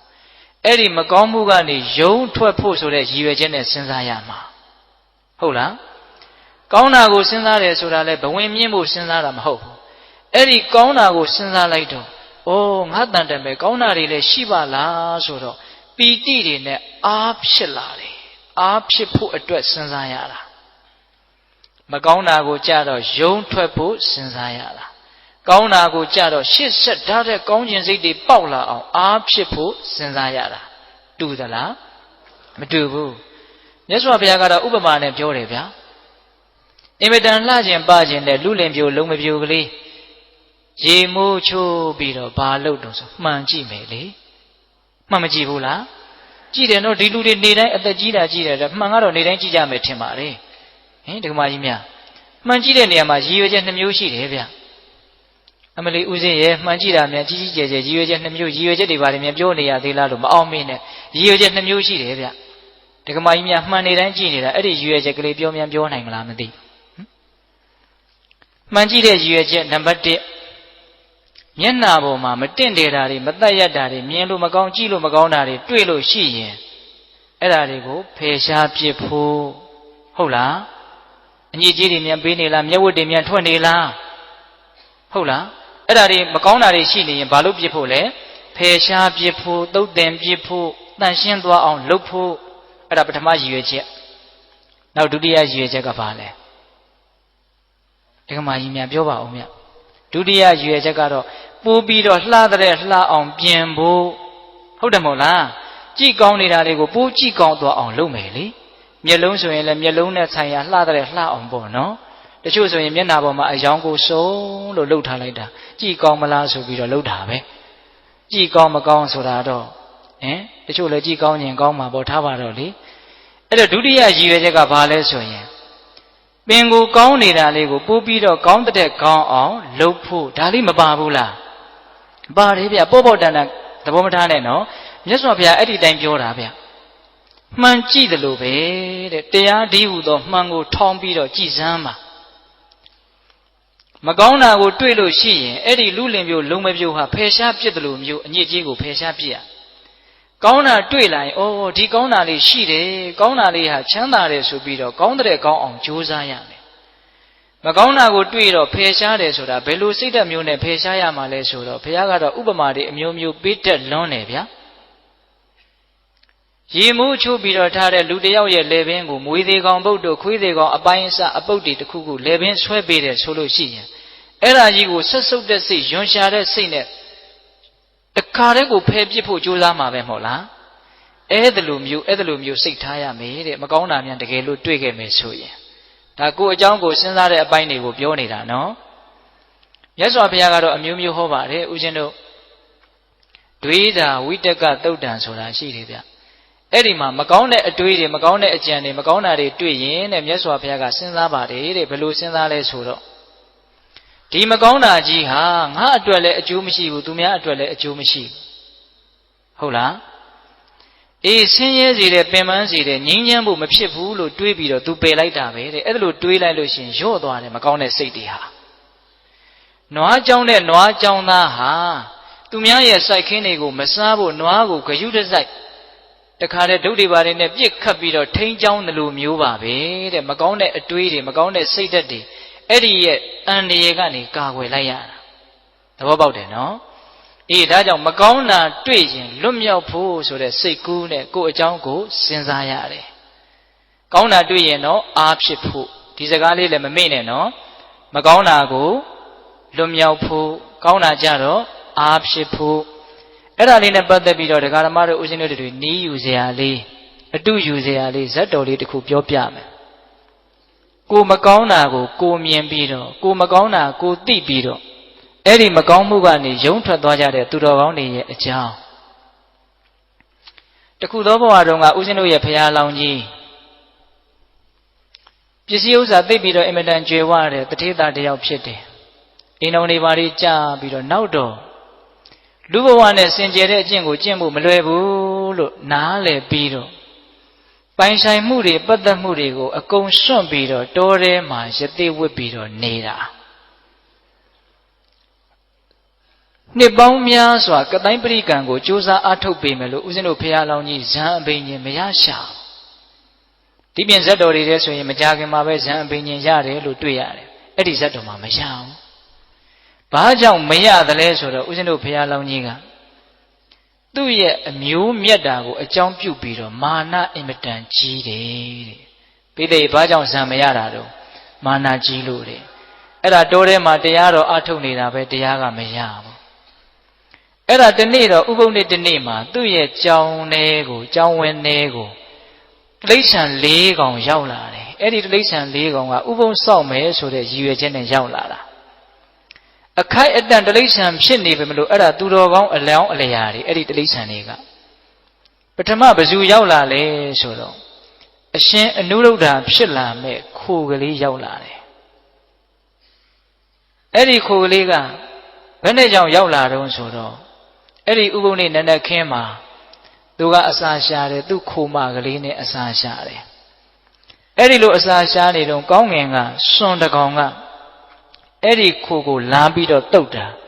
ခိုမလေးကကန်ဆိုးတော့သိမ့်ရဲ့စွန်ရဲ့လက်သေးချာမှာပါသွားတာအဲ့ဒါခေါင်းဖြတ်ပြီးတော့သွေးတန်ရည်ရစားပလိုက်တယ်အဲ့ဒီမှာဦးဇင်းတို့ရှင်အနုဒ္ဓဖြစ်လာမဲ့ခိုကလေးကတဏှာကနေကြည်ပြီးတော့အင်မတန်စိတ်ဆင်းရဲတဲ့ပူလောင်တဲ့သူခံစားရတယ်ငါခိုမလေးတည်သွားပြီမရှိတော့ဘူးအဲ့ဒါနဲ့သူအစာဆက်ရှာလို့မရဘူးအင်မတန်ဆင်းရဲတယ်အဲ့ဒီမှာသူစဉ်းစားတယ်တဲ့ဘာစဉ်းစားတော့ဆိုတော့ဒီလောက်ပူလောင်တဲ့ဆင်းရဲဘာကြောင့်ဖြစ်တယ်လဲလို့စဉ်းစားတယ်တဲ့ဦးဇင်းကဒါလေးတွေကိုသဘောကျတာဗျစိတ်တွေဆင်းရဲလာပြီဆိုရင်ရက်ပြီးတော့နည်းနည်းလောက်စဉ်းစားကြည့်စမ်းပါတရားခံရှာတာနော်ဒါဘာကြောင့်ဆင်းရဲတာလဲဒါလေးစဉ်းစားသင့်အဲ့ဒီတော့အဲ့ဒီခိုလေးကဉာဏ်ရှိတဲ့ခိုကလေးဆိုတော့အဖြေမှန်တွေ့တယ် ငါရဲ့ခိုမရဲ့အပေါ်မှာမပြတ်သားတဲ့တန်ရောစဉ်အနှောင်အဖွဲကြောင့်ငါစိတ်ဆင်းရဲရတာကိုစွန်ရဲကြောင့်စိတ်ဆင်းရဲရတာလို့ဒီလိုအဖြေမှားမတွေ့ဘူးနော်ခိုမလေးသေလို့စိတ်ဆင်းရဲတာလို့လည်းဒီလိုအဖြေမှားမတွေ့ဘူးနော်ဒီပြင်ခိုမတွေလည်းသေနေတာပဲဗျအဲ့ဒါသေတော့ तू စိတ်ဆင်းရဲလားမဆင်းရဲဘူးဘသူခိုသေလို့ तू စိတ်ဆင်းရဲတာလဲငါခိုသေလို့စိတ်ဆင်းရဲတာအဲ့ဒီငါခိုဆိုတာကိုကစပြီးတော့ဆက်သွယ်မှုတန်ရောစဉ်ပေါ့ဗျာဟုတ်လားအဲ့ဒီတော့အဲ့ဒီတန်ရောစဉ်တဏှာတရားကြောင့် तू စိတ်ဆင်းရဲတာလို့အကြောင်းမှန်ကိုတွေ့တော့ तू အကြောင်း तू စဉ်းစားတာနော်ဒကမာကြီးများဒီတဏှာတန်ရောစဉ်ကိုငါပေတတ်မယ်နှိပ်ကွမယ်ဆိုတဲ့စိတ်နဲ့အဲ့ဒါဦးဇင်းတို့ဘုရားလောင်းရဲ့အကြောင်းကိုရောက်လာတာတဲ့သူ့ရဲ့ဥပုသ်ဆောင်ခြင်းရည်ရွယ်ချက်တဏှာတန်ရောစဉ်တွေကိုစွန့်ခွာဖို့နှိပ်ကွဖို့အနိုင်ယူဖို့ဆိုတဲ့ရည်ရွယ်ချက်နဲ့အကြောင်းကိုရောက်လာတာဥပုသ်တွေဥပုသ်ဆောင်ကြတဲ့အခါမှာဒီလိုရည်ရွယ်ချက်လေးတွေရှေးတုန်းကရှိခဲ့ဘူးတယ်ဆိုတာလေးကိုသတိထားဖို့မလိုဘူးလားလိုတယ်အဲ့ဒါကခိုးရဲ့ရောက်လာခြင်းအကြောင်းနောက်ထပ်ရောက်လာတာကမွေတကောင်ရောက်လာတယ်အဲ့ဒီမွေကရှင်သာရိပုတ္တရာဖြစ်လာမဲ့မွေသူကဘာလို့ရောက်လာတော့ဆိုတော့တောထဲမှာသူ့နေရာသူနေတာပါပဲအဲ့ဒီရွာနီးနားကလူတွေကတကိုယ်လုံးဆွတ်ဆွတ်ဖြူနေတဲ့နွားလားဥဒ္ဒဖကြီးကိုပန်းနေပန်းဆေးရောင်စုံတွေချဲပြီးတော့ပူဇော်ကြတာတဲ့ဗျာဥစီဘုံမောင်းတွေတီးပြီးတော့အဲ့ဒါနွားကြီးကလည်းပျော်လွန်းလို့ခုံပေါက်ပြီးတော့တခါလဲဂျူတွေပါတွေသွေးခွာတွေပါတွေရက်တော့စောစောတုန်းကအိတ်နေတဲ့မွေရဲ့အမီးကိုတက်နင်းမိတာအဲ့ဒီမှာစိတ်တူပြီးတော့ဒေါသကိုမထိန်နိုင်မဲနဲ့အဲ့ဒီနွားကြီးကိုပေါက်လိုက်တာအဲ့ဒီနွားကြီးဟာအဲ့ဒီနားတင်ပွဲချင်းပြီးသေချတယ်နွားကြီးသေတော့လူတွေကလည်းပဲဟာနွားကြီးသေတယ်ဆိုစိတ်မကောင်းဖြစ်တဲ့လူကဖြစ်ငိုတဲ့လူကငိုဒီလိုဖြစ်တယ်အဲ့ဒါကိုတဏှာကနေမွေကကြည်ပြီးတော့ကြည်စမ်းနွားကြီးလည်းသေရတယ်လူတွေလည်းစိတ်မကောင်းဖြစ်ရတယ်ငါလည်းပဲငါလှုပ်ရဲ့အတွက်စိတ်မချမ်းမသာဖြစ်ရတယ်ဒီလိုအကျိုးနည်းမှုတွေစိတ်ဆင်းရဲမှုတွေဘာကြောင့်ဖြစ်တာလဲလို့သူကလည်းအကြောင်းရှာတယ်သူအကြောင်းသူတွေးနေတာနော်အဲ့ဒီမှာအဖြေတွေ့တယ်ငါရဲ့ဒေါသငါရဲ့မထိန်နိုင်မသိနိုင်တဲ့ဒေါသအဲ့ဒီဒေါသကြောင့်ငါသူတစ်ပါးနှစ်ဦးသားဆင်းရဲသွားကြတာဒီဒေါသကိုငါနှိပ်ကွပ်မယ်ဆိုပြီးတော့သူကအကြောင်းကိုရောက်လာတာဥပုသ်ဆောင်ခြင်းရဲ့ရည်ရွယ်ချက်လေးတွေကောင်းတယ်နော်ဒီနေရာမှာပြောတာကတော့ကိုယ်အကြောင်းကိုစဉ်းစားကိုယ်မကောင်းမှုကနေကိုယ်လွတ်အောင်ယုံတာဆိုတာလေးကိုပြောနေတာဟုတ်လားနောက်ရောက်လာတာကမြေခွေးရှင်မဟာမောက္ကလံဖြစ်လာမဲ့မြေခွေးဘယ်နဲ့ကြောင့်ရောက်လာလဲဆိုတော့သူကတနေ့အစာရှာထွက်တယ်စင်သေးကြီးတကောင်တွေ့တယ်အဲ့ဒါသူကြိုက်ကြည့်တယ်ဘလို့မှကြိုက်လို့မရဘူးစင်ကြီးကသေးနေတာကြတော့မာတောင်းပြီးတော့နေတာနှာမောင်းကြိုက်လို့မရခြေတော့ကြိုက်လို့မရဗိုက်ကြိုက်လို့မရအဲ့ဒါနဲ့ပေါင်ကြားတဲ့ကိုကြိုက်လိုက်တော့ကြိုက်လို့ရတယ်အဲ့ဒါနဲ့အဲ့ဒီဝိဆမဲ့အပေါက်ကနေပြီးတော့ဗိုက်ထဲကိုဝင်သွားတာအဲ့ဒီမြေခွေးကအဲ့ဒါရေစာရင်သွေးကိုတောက်အစာရှာအစာစားလို့ရှိရင်ကလေးစားတွေကိုစားပြီးတော့အဲ့ဒီထဲမှာပဲအိပ်ပြီးတော့နေတာဗျာအဲ့ဒါနေကြီးကကြစ်ကြစ်တော့ပူတဲ့အခါကျတော့သူဝင်ခဲ့တဲ့အပေါက်ကြီးကရှုံပြီးတော့တဖြည်းဖြည်းနဲ့ပိတ်သွားတာပိတ်သွားတော့မှောင်မဲပြီးတော့သူအဲ့ဒီမှာကြောက်ကြောက်လန့်လန့်နဲ့အတင်းတိုးထွက်တယ်ဘယ်လိုမှထွက်မရအောင်အဲ့ဒါနဲ့အဲ့ဒီထဲမှာသူလန့်ကြောက်ပြီးတော့တရက်နှစ်ရက်သူနေရတယ်အင်မတန်ထွက်ချင်တယ်အဲ့ဒါကံကောင်းတော့မိုးကြီးကပြုံးနဲ့ရွာချတော့အဲ့ဒီအပေါက်ကြီးကပြန်ပွားပြီးတော့ပွင့်သွားတယ်အဲ့ဒါအပေါက်ကြီးကျေအောင်သူမစောင့်နိုင်ဘူးအလောတကောအတင်းတိုးထွက်တာတိုးထွက်တော့အရေခွန်တွေပါတွေစုပ်ပြက်ပြီးတော့အမွှေးတွေပါတွေကျွတ်ပြီးတော့သွေးတန်ရဲနဲ့ကြီးကျယ်တဲ့ဆင်းရဲကိုသူခံစားရတယ်တဏှာရောက်မှအဲ့ဒီဆင်းကြီးကိုသူကြည့်ပြီးတော့ကြည်စမ်းဆင်းရဲလိုက်တာဒီစိတ်ရဲ့ဆင်းရဲကိုယ်ရဲ့ဆင်းရဲဘာကြောင့်ဖြစ်တယ်လဲတဲ့သူအကြောင်းသူစဉ်းစားတာအဲ့ဒီတော့ဘာတွေ့လဲဆိုတော့မစင်မချင်းလိုချင်တဲ့လောဘဘာကိုသွားတွေ့လဲလောဘကိုသွားတွေ့တာ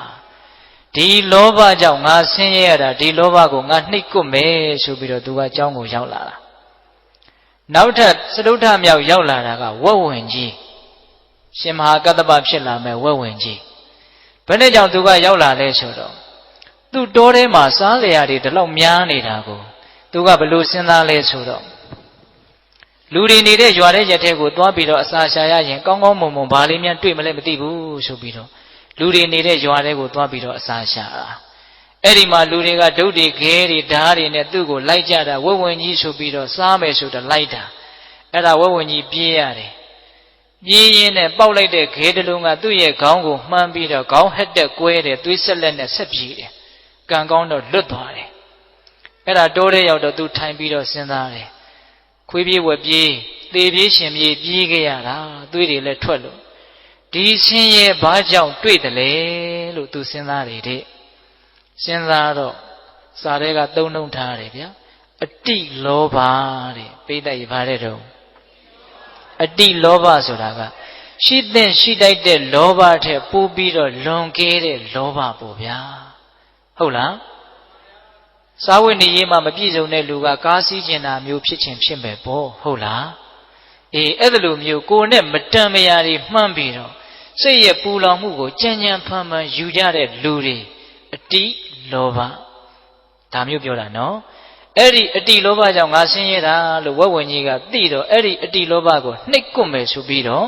ကျောင်းကိုရောက်လာတာတိရစ္ဆာန်၄ကောင်ရောက်လာတယ်နော်အဲ့ဒီနေ့မှာပဲထူးထူးခြားခြားဦးဇင်းတို့ဘုရားလောင်းကြီးကဇံအဘိညာဉ်ရတယ်ဘာကြောင့်ရတယ်လဲဆိုတော့သူ့ရဲ့မာနကိုနှိပ်ကွပ်နိုင်လို့အဲ့ဒါသူတယောက်တည်းနဲ့နှိပ်ကွပ်တာတော့မဟုတ်ဘူးဗျအကြောင်းအထောက်ပံ့အရှင်ပြည့်စေကဗုဒ္ဓတပါးကလာပြီးတော့ကူညီတာနန္ဒမူလှိုင်ကူမှာတရင်သုံးတော်မူတဲ့ပြည့်စေကဗုဒ္ဓမြတ်တေတဲကတပါးလှမ်းပြီးတော့ကြည့်တဲ့အခါကျတော့ဘုရားလောင်းကိုမြင်တယ်ကြည်စံမြင်းကောင်းခွာလိပ်ပန်းကောင်းအညွန့်ကျိုးဖြစ်နေတာ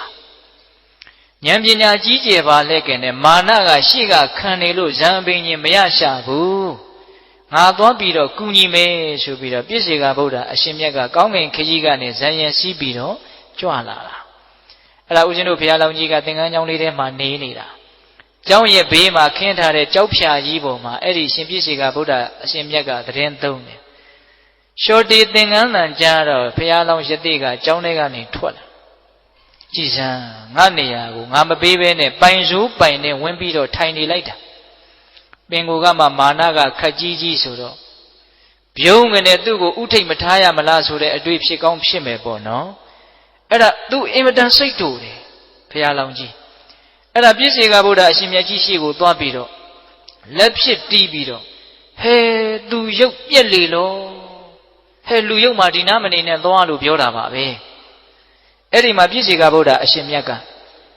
သူတော်ကောင်းသင်ဘောင်းပဲကြောင့်ဒီလောက်မာနတွေကြီးနေတာလေတကယ်ဆိုရင်သင်ဟာလာမဲ့ဗဒ္ဓကဘာမှာလေးစုမြောက်ပွင့်မဲ့ဂေါတမဗုဒ္ဓဘုရားအလောင်းမယ်သင်ရဲ့အဖေကဘယ်သူဖြစ်လိမ့်မယ်သင်ရဲ့အမေကဘယ်သူဖြစ်လိမ့်မယ်လက်ဝဲရံကဘယ်သူလက်ရရံကဘယ်သူဖြစ်လိမ့်မယ်လို့အနာဂတ်တွေကိုလာပြောနေတာအဲ့ဒါကိုဘုရားလောင်းကြီးကမကြားတစ်ချက်ကြားတစ်ချက်မာနတွေကနားကိုပိတ်ဆို့ထားတာနေမှာပေါ့ဗျာဟုတ်လားဘုရားဖြစ်အောင်ဘယ်လိုလုပ်ရမှလဲဘာမှမမေးဘူးဒီတိုင်းကြီးတိုင်ကြီးတိုင်ထောင်ထားသလိုတောင့်တောင့်ကြီးရက်နေတာ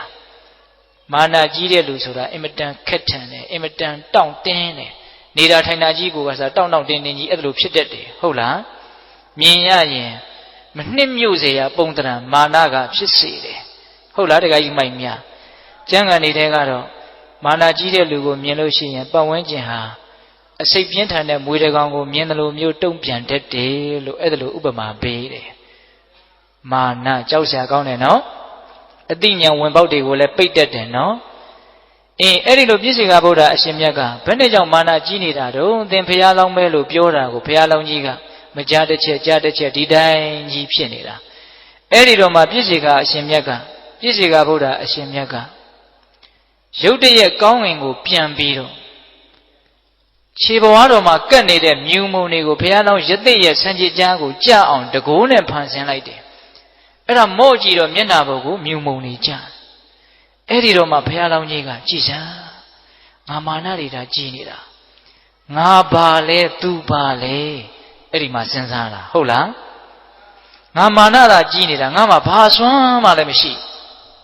အဲ့ဒီလိုသူစဉ်းစားတယ်နော်အဲ့ဒါနဲ့ဒီနေ့ဒီရဲ့အထိငါသံပင်ញင်မရတာဒီမာနကြောင့်ပဲ ဒီမာနကိုငါနှိပ်ကွမယ်ဆိုပြီးတော့ကျောင်းသင်ခန်းထဲကိုဝင်သွားတာသူအမှားသူသိသွားတာနော်ပြည့်စေကဗုဒ္ဓအရှင်မြတ်ကတော့ကောင်းကင်ပြန်ကြွသွားပြီငါဘာမှလည်းမမေးလိုက်ရဘူးအဲ့ဒါနဲ့သင်္ကန်းကျောင်းထဲရောက်တော့တရားနှလုံးကျင့်သုံးလိုက်တာအဲ့ဒီနေ့မှာပဲဇံအဘိညာဉ်ရတယ်ပိဋကရေကိုအကြောင်းကိုစဉ်းစားပြီးတော့ကိုမကောင်းတာကနေကိုဘာဖြစ်သွားတာလဲယုံထွက်သွားကြတာမကောင်းဘူးလားအဲ့ဒီမှာဘုရားလောင်းကကျောင်းသင်္ကန်းပြင်မဲ့ထွက်တော့ခုနတုန်းကသရဝါလေးကောင်ကိုတွေ့တယ်အကျိုးအကြောင်းမေးတယ်ပိဋကတို့ကိုဦးဇင်းတို့ပြောပြီးပါပြီနော်ဒါကြောင့်သူတော်ကောင်းတွေဆိုတာကိုအကြောင်းကိုစဉ်းစားပြီးတော့ကိုမကောင်းတာကိုမှန်ကြည့်ပြီးတော့အလှပြင်းတဲ့လူလင်ပြိုလုံမပြိုလို့မတင့်နေတာတွေမတတ်ရတာတွေကိုအမြန်ပဲဖယ်ရှားဖြစ်တဲ့အလေးရှိတယ်လို့ဒါလေးကိုသဘောပေါက်ပြီးတော့ကိုမကောင်းတာကိုဖယ်ရှားဖို့ကြိုးစားရမယ်ဟုတ်ရဲ့လားနောက်တစ်ချက်ကိုကောင်းတာကိုစဉ်းစားပြီးတော့အားဖြစ်ဖို့လဲလိုသေးတယ်ဟုတ်ရဲ့လားကိုကောင်းတာကိုစဉ်းစားပြီးတော့ဘာဖြစ်ရမလဲအားဖြစ်ရမယ်ဗျကိုဒါနတွေပြုထားတာမရှိဘူးလားပြန်တွေးပြီးဆိုရင်ဘာဖြစ်လဲဝမ်းသာတယ်စာကာနုတ္တိဘာဝနာကိုဖြစ်တာဒါနနဲ့ဘာဝနာနဲ့ဘယ်ဟာကမြတ်လဲဒါနနဲ့ဘာဝနာနဲ့ဘယ်ဟာကမြတ်လဲဘာဝနာကမြတ်တယ်လှုပ်တုံးကဒါနလှုပ်တယ်ပြန်စဉ်းစားတော့ဘာဝနာကိုဖြစ်တယ်စာကာနုတ္တိဘာဝနာကိုဖြစ်တယ်အရင်နဲ့အမျက်ကအတိုးကပိုကြီးနေတဲ့အဓိပ္ပာယ်ဟုတ်လားကိုယ့်ရဲ့သီလကိုပြန်စဉ်းစားရင်ဘာဖြစ်လဲသီလနုတ္တိဖြစ်တယ်ဘာဝနာကိုဖြစ်တယ်ကိုကောင်းတာကိုသိရတာဟာအင်မတန်ကြီးကျယ်တဲ့အမျက်ကိုရတယ်လို့ပြောချင်တာဟုတ်လားဒါကြောင့်ကိုဒါနကိုစဉ်းစားရမယ်ကိုရဲ့စွန့်လွတ်နိုင်စွမ်းအားပေါ့နော်ကိုသီလကိုပြန်စဉ်းစားရမယ်ကိုရဲ့စောင့်စည်းနိုင်စွမ်းအားပေါ့နော်ဟုတ်လားမြတ်စွာဘုရားကတော့ညွှန်ကြားပါတယ်ဗျာနတ်တွေရှိတယ်သူတို့ကောင်းလို့နတ်တွေဖြစ်သွားတာသူတို့မှသာလျှင်နတ်ပြည်ရောက်ကြောင်းကောင်းမှုတွေရှိတာမဟုတ်ဘူးငါမှလည်းပဲကောင်းမှုတွေရှိတယ်လို့နတ်တွေကိုတတ်သိအရာထားပြီးတော့ကိုကောင်းတာကိုစဉ်းစားရင်လည်းဘာဝနာဖြစ်တယ်အဲ့ဒါဘာဘာဝနာလဲ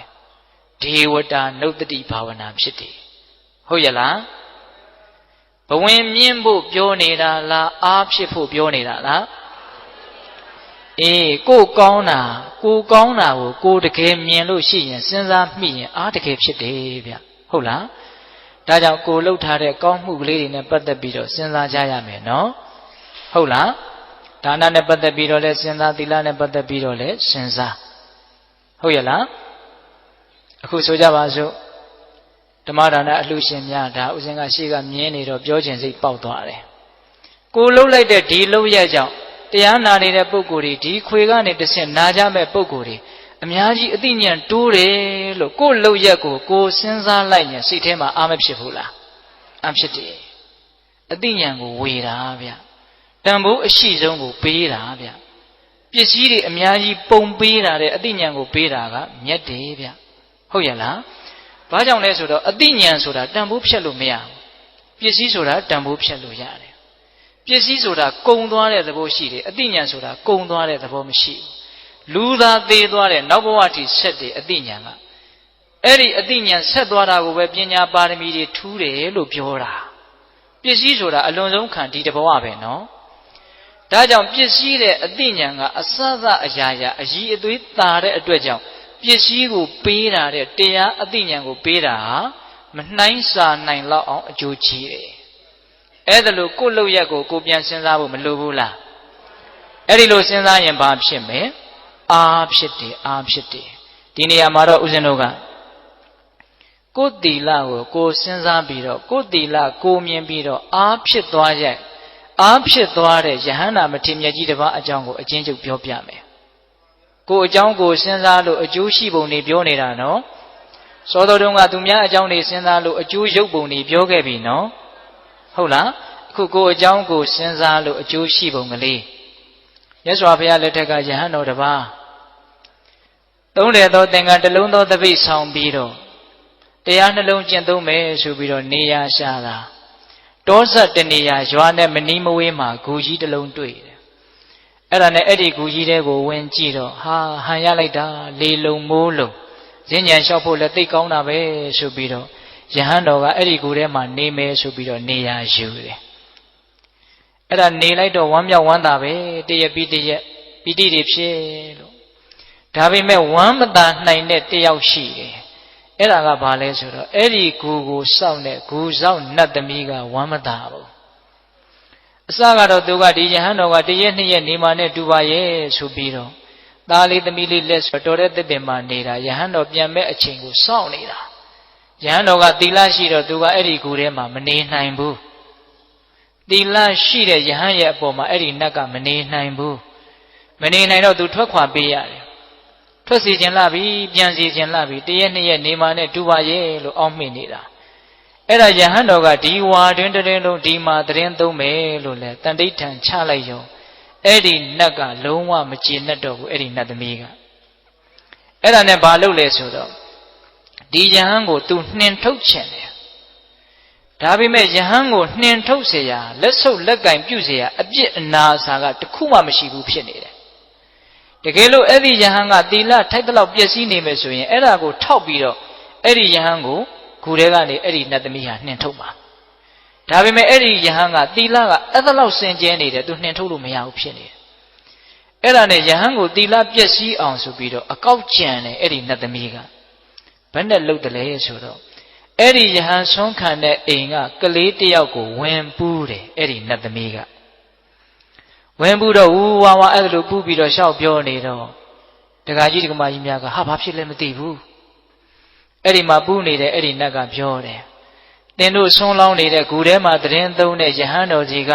ရှိန်ကိုလေးနည်းနည်းလောက်တောင်းပြီးတော့ကျွေးလိုက်ရင်ငါထွက်သွားမယ်အဲ့ဒါဆိုယောဂပြောက်ဟာကျုပ်တို့ကိုးကွယ်တဲ့ဘုန်းကြီးကရှေးကူတဲ့ဘုန်းကြီးမဟုတ်ဘူးဒါကြောင့်မို့လို့ရှိန်ကိုလည်းရှိမှာမဟုတ်ဘူးရှိန်ကိုမရှိရင်ຫນွယ်ကြိုလေးနည်းနည်းလောက်သွားတောင်းကြည့်ဘုန်းကြီးဆိုတာဆေးမကူကောင်းဘူးလေဘုန်းကြီးကိုဆေးဆရာဖြစ်အောင်လုပ်ပြီးတော့သီလပျက်စီးအောင်အကောက်ကျမ်းနေတာအဲ့ဒီနတ်သမီးကအဲ့ဒီလိုပြောတဲ့အခါကျတော့အဲ့ဒီပူးနေတဲ့နတ်သမီးကဘာဆက်ပြောတော့ဆိုတော့အဲ့ဒါလို့ဆိုရင်မြတ်ဖန်ကအဲ့ဒီယဟန်တော်ဆွမ်းခံကြွလာတဲ့အခါခြေစည်းရည်ပြင်မှာခြေဆေးပြီးတော့အဲ့ဒီခြေစည်းရည်ကိုခွက်နဲ့ခံပြီးတော့တင့်ရဲ့သားရဲ့ခေါင်းကိုလောင်းမယ်ဆိုရင်ယောဂပျောက်စီရမယ်သူဖန်ဆားထားတဲ့ယောဂပေါ့ဗျာအဲ့ဒီလိုပြောတော့ဒကာကြီးဒကမကြီးများအဲ့ဒါလောက်တော့ဖြစ်ပါတယ်ဆိုပြီးတော့နောက်နေ့ယဟန်တော်ကြွလာတော့အဲ့ဒီလိုပြောတော့နတ်ကခွာသွားရောပေါ့ဟုတ်လားနောက်နေ့ယဟန်တော်ကြွလာတော့အဲ့ဒီယဟန်တော်ရဲ့ခြေထောက်အစုံကိုရေဆေးပြီးတော့အောက်ကခြေသေးရေခံထားတယ်ခံထားပြီးတော့သူ့သားရဲ့ခေါင်းကိုလောင်းပေးတယ်ယဟန်တော်ကတော့ဘာလို့လုံမှန်းတောင်မသိပါဘူးခြေသေးအေယူတော့ယူသွားပေါ့သူဘာမှမသိပဲကိုဟုတ်လားအဲ့ဒါနဲ့ဆုံးခံဆုံးဖုံးပေးပြီးတော့သူ့ဂူထဲကိုပြန်ကြွလာတော့ဂူဘဝမှာအဲ့ဒီနတ်သမီးကခက်တီတီရက်ပြီးတော့လက်ညှိုးငေါက်တောက်ထိုးတယ်တဲ့ယဟန်တော်ကိုနှုတ်ကလည်းမြက်ပြီးတော့ပြောတယ်တဲ့ဘယ်လိုပြောလဲဆိုတော့ဆေးဆရာကြီးဂူထဲကိုမလာခဲ့ပါနဲ့လို့အဲ့ဒါလိုပြောတယ်တဲ့အဲ့ဒီတော့အဲ့ဒီယဟန်တော်ကစဉ်းစားတယ်ငါလည်းဘယ်သူမှဆေးမကုရပါဘူးသင်ဘာတွေပြောနေတာတော့သင်ဘာဆေးမကုရမလဲနော်သင်ရဲ့ခြေစည်းရည်ပေးပြီးတော့သင်ဆေးကုခဲ့တာမဟုတ်လားယောဂပြတ်အောင်သင်လုပ်ခဲ့တာမဟုတ်လားအဲ့ဒီတော့ယဟန်တော်ကစဉ်းစားတယ်ဘာလဲဒီနတ်ငါလည်းဆေးမကုပဲနဲ့ငါ့ကိုဆေးကုအောင်သူကဖန်ဆားပြီးတော့ခြေစည်းရည်ပေးစီပြီးတော့ငါ့ကိုဆေးဆရာဖြစ်အောင်လုပ်တာကိုသဘောပေါက်သွားတယ်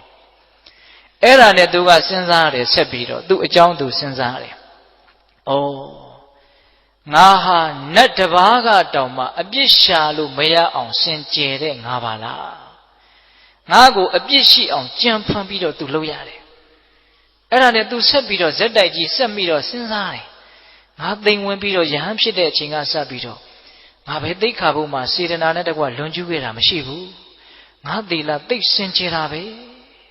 ပီတိတွေဖြစ်လာပြီနော်ပိဿရဲ့သူ့ရဲ့ကောင်းတဲ့အချက်ကိုသူစဉ်းစားမိသွားပြီနော်အဲ့ဒါဆက်ပြီးတော့စဉ်းစားရင်းနဲ့ပီတိတွေကသိပ်ပြီးတော့ဖြစ်လာတော့အေးချမ်းမှုဆိုတဲ့ပတ္တိကိုကူးသွားတယ်ကိုယ့်ရဲ့သီလပြည့်စုံတာကိုစဉ်းစားမိတော့ပီတိဖြစ်တယ်ပီတိကနေပတ္တိဖြစ်တယ်ခွင်းဆက်မပြတ်စေနဲ့နော်လေးနဲ့တာလေးဆက်ပြောတော့မှာဟုတ်လား ပတ္တိဖြစ်လာတော့ငြိမ်းအေးလာတော့ဘာဖြစ်တုံဆိုတော့ဒုက္ခချမ်းသာလာတယ်ပီတိဖြစ်တော့ပတ္တိဖြစ်တယ်ပတ္တိဖြစ်တော့ဒုက္ခဖြစ်တယ်ချမ်းသာလာတော့တည်ငြိမ်းလာတယ်ဒုက္ခဖြစ်ရင်တမာတိဖြစ်တယ်တမာတိဆိုတာချမ်းသာမှဖြစ်တာဗျစိတ်ချမ်းသာလာမှတည်ငြိမ်တာစိတ်ဆင်းရဲနေဘယ်တည်ငြိမ်ပါလဲရောက်ရက်ခတ်နေပြီဟုတ်လားတည်ငြိမ်လာပြီတမာတိဖြစ်လာပြီဆိုတော့ယထာဘူတဟုတ်သည့်အတိုင်းမှန်သည့်အတိုင်းမြင်လာတယ်စိတ်ကငြိမ်မှမှန်တာကိုမှန်တဲ့အတိုင်းမြင်တာဟုတ်လားအဲ့ဒီယထာဘူတဟုတ်သည့်အတိုင်းမှန်သည့်အတိုင်းမြင်တော့ဩဘဝဆိုတာတကယ်စင်စစ်ဆင်းရဲတွေတိဆောက်ထားတာကိုလို့အမှန်တိုင်းမြင်တဲ့အတွက်ကြောင့်ညီးငွေလာတယ်တဲ့ဆိုလိုတာကဉာဏ်တစ်ဆင့်တက်သွားတယ်အမှန်မြင်ပြီးတော့ညီးငွေသွားတာအမှန်မြင်တော့ညီးငွေစရာကြီးလို့သိလို့ညီးငွေစရာမှုလို့ညီးငွေသွားတာတရားကသူ့ကိုညီးငွေအောင်လှုပ်လိုက်တာမဟုတ်ဘူးဟုတ်လား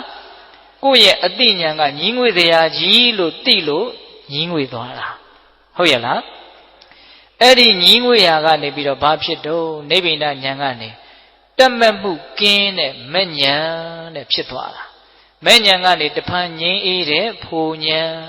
ဖို့ဉာဏ်ကနေကိုယ့်ရဲ့ကိလေသာပယ်ပုံတွေကိုပြန်ပြီးတော့စဉ်းစားဆင်ခြင်တဲ့ပိစဝခဏဉာဏ်နေအဆင့်ဆင့်တက်ပြီးတော့အဲ့ဒီယဟန်တော်သည်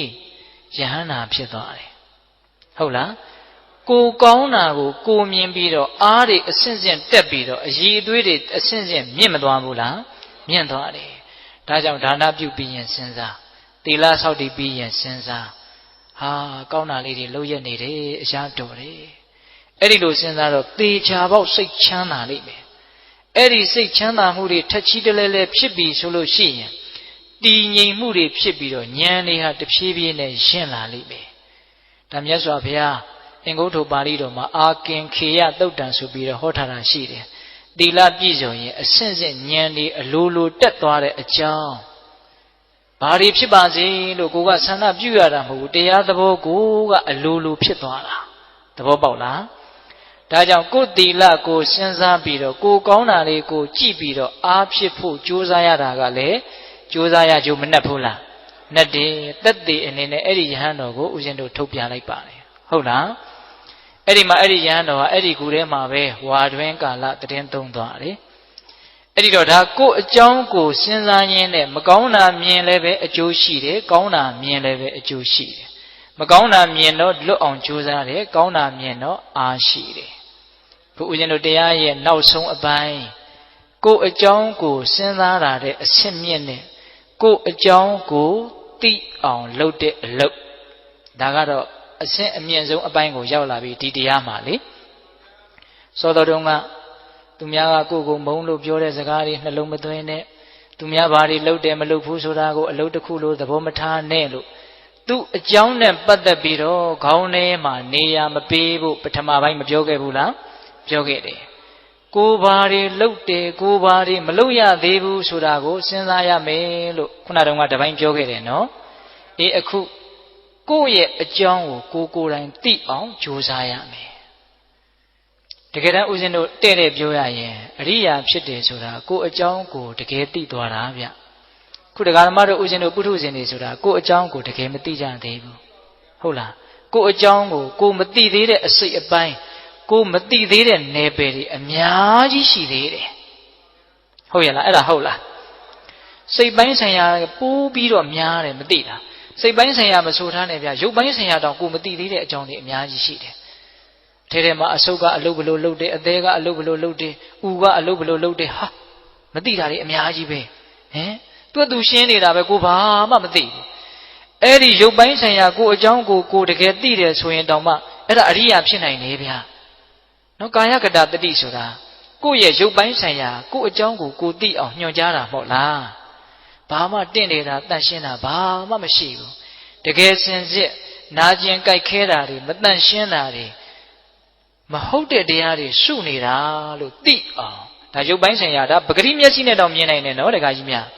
ဒါကိုအကြောင်းကိုသိအောင်လုပ်ရတဲ့အလုပ်ဟာဘယ်လောက်အကျိုးကြီးသလဲဆိုတာပြောပြတာစိတ်ပိုင်းဆိုင်ရာနာမ်ပိုင်းဆိုင်ရာခံစားမှုပိုင်းဆိုင်ရာတွေမှာပိုးရှုပ်ထွေးတယ်မသိသေးတာတွေအများကြီးပဲအဲ့တော့ကိုအကြောင်းကိုသိလို့ရှိရင်တရားဓမ္မတို့ဦးဇင်းတို့တွေ ကိုအခက်ခဲကိုကိုလွတ်ငင်းအောင်လုပ်လို့ရတယ်ကိုအကြောင်းမှကိုမတည်ဘူးဆိုရင်ကိုအခက်ခဲကိုဘယ်လိုလုပ်လွတ်အောင်လုပ်လို့ရမလဲခုတရားဓမ္မတို့ဦးဇင်းတို့တွေလူတိုင်းမှာအခက်ခဲကိုစီရှိတယ်နော်ရှိတယ်နော်တရားကြီးများဟုတ်လား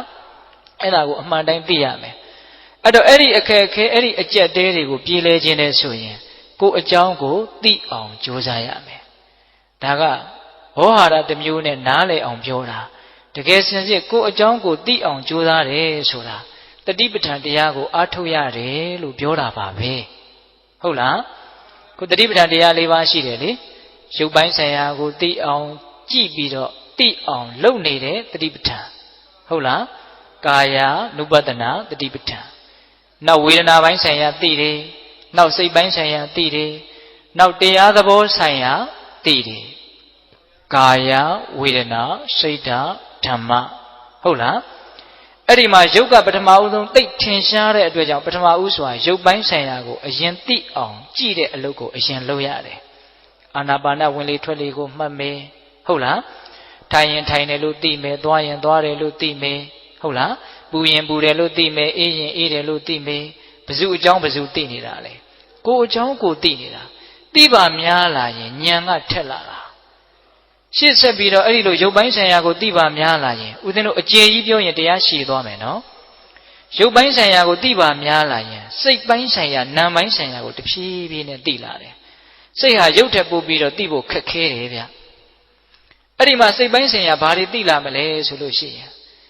ကိုယ့်ရဲ့မကောင်းတဲ့စိတ်ဓာတ်ကလေးတွေကိုသိလာတယ်လောဘတွေဖြစ်လာတာသိလာတယ်ဒေါသတွေဖြစ်လာတာသိလာတယ်တခါတလေကြတော့လည်းပဲအလောဘအဒေါသကောင်းမြတ်တဲ့စိတ်ကလေးတွေဖြစ်တာလည်းရှိလို့အဲ့ဒါလည်းသိလာတယ်သိရင်ဘာအကျိုးရှိမှလဲလို့ဒါလေးဆက်ပြီးတော့စဉ်းစားကြည့်လောဘဒေါသမောဟတွေကိုမြင်မှများသိပါများလာတော့ဩလောဘဖြစ်ရတာဟာအင်မတန်ပင်ပန်းတကူလို့ကိုယ့်ကိုသိလာတယ်နောက်တခါကြီးများဟုတ်လားဒေါသဖြစ်တာကိုသိလာပါများတော့ဩဒေါသဖြစ်ရတာဟာအင်မတန်ပူလောင်တကူအင်မတန်အကျိုးနည်းတကူလို့ကိုယ့်ကိုသိလာတယ်ပိဋကရဲ့သူများပြောလို့သိတာလားကိုကိုယ်တိုင်လက်တွေ့ကိုသိတာလားမတည့်တဲ့အစာကိုစားပြီးတော့ကိုယ့်ကိုအနေခက်လာတဲ့အခါမျိုးကြုံဘူးလားကြုံဘူးတယ်နော်ကိုမတည့်တဲ့အစာကိုစားပြီးတော့အနေခက်လာတယ်တော်တော်ကြောက်သွားတယ်ဒီအစာကိုလေကိုကိုယ်တိုင်လက်တွေ့မကြုံခင်တုန်းကတော့သူများကပြောတယ်ဟာဘယ်အစားအစာနဲ့ဘာနဲ့ရောစားရင်မတည့်ဘူးဟာတော်တော်ဆိုးတာပဲသိခံစားချက်မရှိဘူးကိုယ်တိုင်စားလို့ကိုယ်တိုင်မတည့်လို့ကိုယ်တိုင်ခံစားလိုက်ရပြီဆိုတော့မသိဘူးလားသိတယ်အခုတရားတွေကစာအုပ်တွေထဲမှာလည်းအများကြီးရှိတယ်ဘုန်းကြီးတွေလည်းအများကြီးဟောနေတာပဲလေအခုကိုအကြောင်းကိုသိတယ်ဆိုတာကကိုတရားကိုကိုပြန်နာတာပိဋကဘာလုပ်တယ်ကိုတရားကိုကိုပြန်နာတာလောဘဒေါသဖြစ်တာကိုမိအောင်ဖမ်းကြည့်လောဘဖြစ်စေဒေါသဖြစ်စေလေးကိုမိအောင်ဖမ်းကြည့်ဖြစ်မှန်းသိကြည့်သိကြည့်ရင်ဩဖြစ်စေမှလည်းပူလောင်တကူဆင်းရဲတကူဘာကောင်းကျိုးမှမရှိတက်အကျိုးမဲ့ကိုဆောင်ကျင်းဖို့ဒီတရားလေးတွေကဖြစ်တကူလို့အဲ့ဒီတရားကပဲကိုယ့်ကိုတရားဟောတာတနည်းအားဖြင့်လောဘကပဲကိုယ့်ကိုတရားဟောလိုက်တာငါဘလောက်ပူလောင်နေဆိုတာမင်းသိလားလို့သူကပြောတာဒါပေမဲ့သူကတော့အမြဲတမ်းတရားဟောပါတယ်လောဘဖြစ်တိုင်းခန္ဓာကိုယ်ကတော့ပူလောင်တာပဲထူးခြားတာကကိုမသိလိုက်တာနဲ့သိလိုက်တာဒါပဲကွာသွားတယ်ဟင်ဒီကမကြီးတွေအဲ့ဒါဟုတ်လားဒေါသကတော့အမြဲတမ်းဖြစ်နေတာပဲလေအခါအားလျော်စွာပေါ့လေအမြဲတမ်းတော့မဟုတ်ဘူးပေါ့ဖြစ်เสียကြုံတိုင်းဖြစ်နေတာပဲသူဖြစ်တိုင်းလဲခန္ဓာကိုယ်ကိုပူလောင်တဲ့အကျိုးတရားတွေခန္ဓာကိုယ်ကိုဆုပ်ယုပ်စေတဲ့ဓာတ်တတိတွေဖြစ်အောင်သူအမြဲတမ်းလုပ်နေတာပဲသူကတော့သူ့အလုပ်သူလုပ်ပြီးတော့အကျိုးမဲ့ကိုဆောင်ကျင်းပြီးတော့ဖြစ်ပြီးတော့ပြတ်သွားတာပဲကိုကသိလိုက်တာနဲ့မသိလိုက်တာပဲကွာတယ်အဲ့ဒီလိုမသိလိုက်တဲ့အခါကျတော့လောဘဒေါသကိုကြောက်ရကောင်းမှလည်းမသိဘူးလောဘဒေါသကိုဖယ်ရကောင်းမှလည်းမသိဘူးဒါကြီးနဲ့ပဲနေနေတာပဲအဲ့ဒီတော့ကိုယ်အကြောင်းကိုသိပါများလာတော့ဩလောဘဒေါသဆိုတာသူတော်ကောင်းကြီးတွေပြောတဲ့အတိုင်းမကောင်းဘူးဆိုတာတကယ်ပါလားလို့အဲ့ဒီမှာတကယ်ပါလားဆိုတာလေးပါလာတယ်စာအုပ်ကိုဖတ်တိုင်းတကယ်ပါလားလို့ခံစားလို့မရဘူးနော်တကယ်ကိုမြင်အောင်ကြည့်ဟုတ်လားအေးအဲ့ဒီလိုမကောင်းတာကိုမကောင်းဘူးလို့သိရင်ရိုးရိုးလေးဗျာတရားဆိုတာဩမကောင်းတာဆိုတာတကယ်မကောင်းတာပါလားအခုဒကာဓမ္မတို့ဦးဇင်းတို့တွေကမျက်စိလဲနေတယ်မကောင်းတာကြီးကိုကောင်းတယ်လို့ထင်နေတယ်ဗျဖရာယဟန္တာတွေကမဟုတ်ဘူးလားလောဘဖြစ်ရင်ဆင်းရဲမယ်လို့ဟောတယ်ခမည်းတော်ကျုပ်တို့ကစိတ်แท้ကမတိမတာညင်းနေတယ်လောဘဖြစ်တိုင်းဆင်းရဲတယ်ဆိုတာဟုတ်ပါမလားဒါကြောင့်လောဘကိုကြောက်ရကောင်းမှလည်းမသိဘူးလေ ဒါကြောင့်ကိုတရားကိုပြန်နာတယ်ဆိုတာကိုအကြောင်းကိုသိအောင်လုပ်တာဒါမကောင်းတာကိုသိပြီးတော့မကောင်းမှုကနေလွတ်အောင်တမျိုးယုံမြန်တာပဲနော်နောက်ကောင်းတာကိုသိတော့လေစိတ်ထဲမှာသဘောပေါက်တယ်ရှင်းတယ်ဩကောင်းတဲ့သဘောလေးတွေဖြစ်ရတာဟာအင်မတန်ကောင်းတကူလို့ရိုးရိုးလေးနော်တခါကြီးများဟုတ်လားကောင်းတဲ့သဘောလေးတွေကောင်းတဲ့စိတ်ကလေးတွေဖြစ်ရတာအင်မတန်သက်သာတကူအင်မတန်ငြိမ်းချမ်းတကူလို့သိတယ်သိတော့ကောင်းကျင်တဲ့စိတ်တွေပိုးပို့ပြီးတော့ပေါက်လာတယ်အဲ့ဒီတော့ဘာလဲဆိုတော့မကောင်းတာကိုမကောင်းမှန်သိပြီးတော့မကောင်းမှုကနေတဖြည်းဖြည်းနဲ့ဝေးသွားတာကောင်းတာကိုကောင်းမှန်သိပြီးတော့ကောင်းတာတွေတစများသွားတာဒါကြောင့်ကိုယ်အကြောင်းကိုသိရတာဟာအကျိုးမများဘူးလား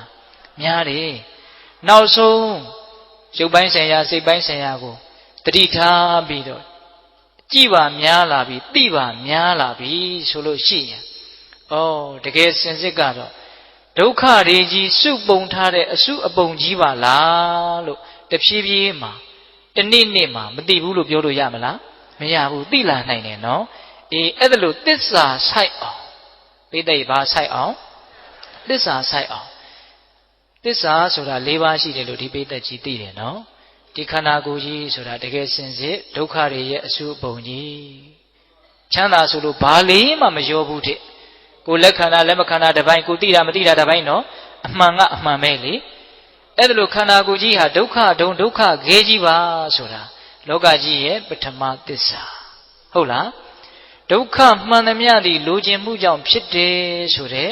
လောဘသီးသားလင်ဒုက္ခအလုံးကိုဖန်တီးသူဆိုတဲ့ဒုတိယသစ္စာဟုတ်လားလောဘနည်းရင်နည်းသလောက်အေးချမ်းတယ်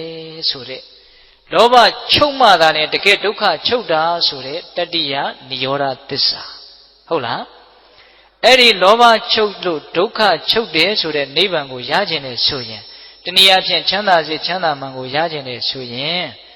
မမြဲတာကိုမမြဲဘူးလို့အမှန်အတိုင်းသိတဲ့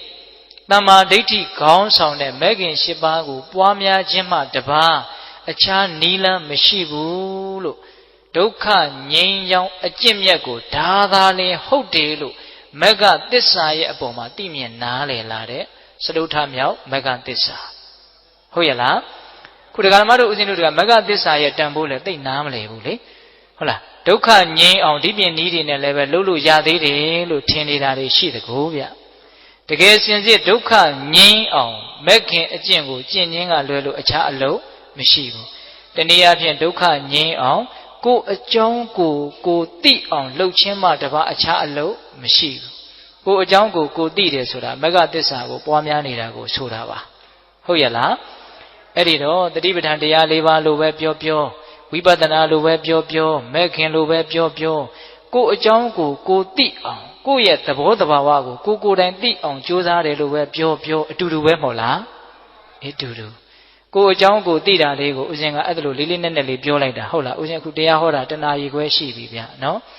ဦးဇင်တို့ဒီပလင်ပေါ်မှာဟောလိုက်ရင်အဲ့လိုကြားတာကြီးပဲတရားကဟုတ်လားအဲ့တော့ဏီကုန်းချုပ်တော့မှာနော်တခါကြီးမိုင်များကိုယ်အကြောင်းကိုသိရင်မကောင်းတာသိရင်လည်းမကောင်းတာဟာတကယ်မကောင်းတာပါလားလို့သိပြီးတော့မကောင်းမှုမှတဖြည်းဖြည်းဝေးသွားတယ်ကောင်းတာသိပြန်တော့လေကောင်းတာဟာတကယ်ကောင်းတာပါလားလို့နားလည်ပြီးတော့ကောင်းတာတွေဟာတဖြည်းဖြည်းနဲ့များလာတယ်ဆင်းရဲတွေဝေးပြီးတော့ချမ်းသာတွေကြီးအောင်ကိုနေတတ်သွားတာပါပဲတကယ်စင်စစ်ကတော့ဟုတ်ရဲ့လားဒါကြောင့်ကိုယ်အကြောင်းကိုသိဖို့အရေးမကြီးဘူးလားအရေးကြီးတယ်နောက်ဆုံးသစ္စာစိုက်သည့်အထိသိမယ်ဆိုရင်တော့သောတာပန်အရိယာဖြစ်တယ်လို့ပြောရတယ်မဟုတ်လားသစ္စာစိုက်အောင်သိရင်မဲ့ညာဖုန်ညာနဲ့ထိုးထွင်းပြီးတော့သိတဲ့အတိမျိုးသိရင်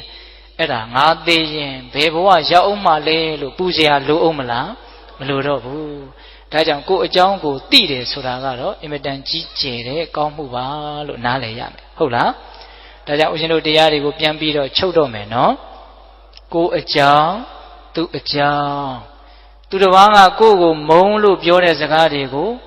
မျက်နှိုးလို့သိမ့်ထားတဲ့ပစ္စည်းကိုထုတ်ကြည့်တယ်လို့မျိုးပြန်ကြည့်မနေနဲ့ဟုတ်လားသူများဘာတွေလှုပ်တယ်မလှုပ်ဘူးဆိုတာကိုအလုပ်တစ်ခုလို့အချိန်ကုန်ခံပြီးတော့အကုသို့အဖြစ်ခံပြီးတော့စဉ်းစားမနေနဲ့ဟုတ်လား ကိုဘာတွေလှုပ်ပြီးပြီကိုဘာတွေမလှုပ်ရသေးဘူးလေဘယ်ပြဿနာတွေကတော့ပြေလေပြီဘယ်ပြဿနာတွေကတော့မပြေလေသေးဘူးလေလို့လေးလေးနက်နက်စဉ်းစားရမယ်ကိုအကြောင်းကိုစဉ်းစားတာဟုတ်လားပြီးတော့ကို့မှာဘာတွေသိပြီလေကို့အကြောင်းကိုသိအောင်ကြိုးစားတာဟုတ်လားဒါကြောင့်သူ့အကြောင်းနဲ့ကို့အကြောင်းမှာကို့အတွက်ဘယ်အကြောင်းကအရေးကြီးလဲကို့အကြောင်းကအရေးကြီးပါလေသူ့အကြောင်းသူ့ဖတ်သူအရေးကြီးပါလိမ့်မယ်ကိုကဝင်ပြီးတော့အရေးမကြီးနေတယ်မလိုပါဘူးဟုတ်လားသူကသူ့အကြောင်းသူအရေးကြီးလိမ့်မယ်ကိုလည်းကို့အကြောင်းကိုအရေးကြီးဖို့ပါပဲဟုတ်လား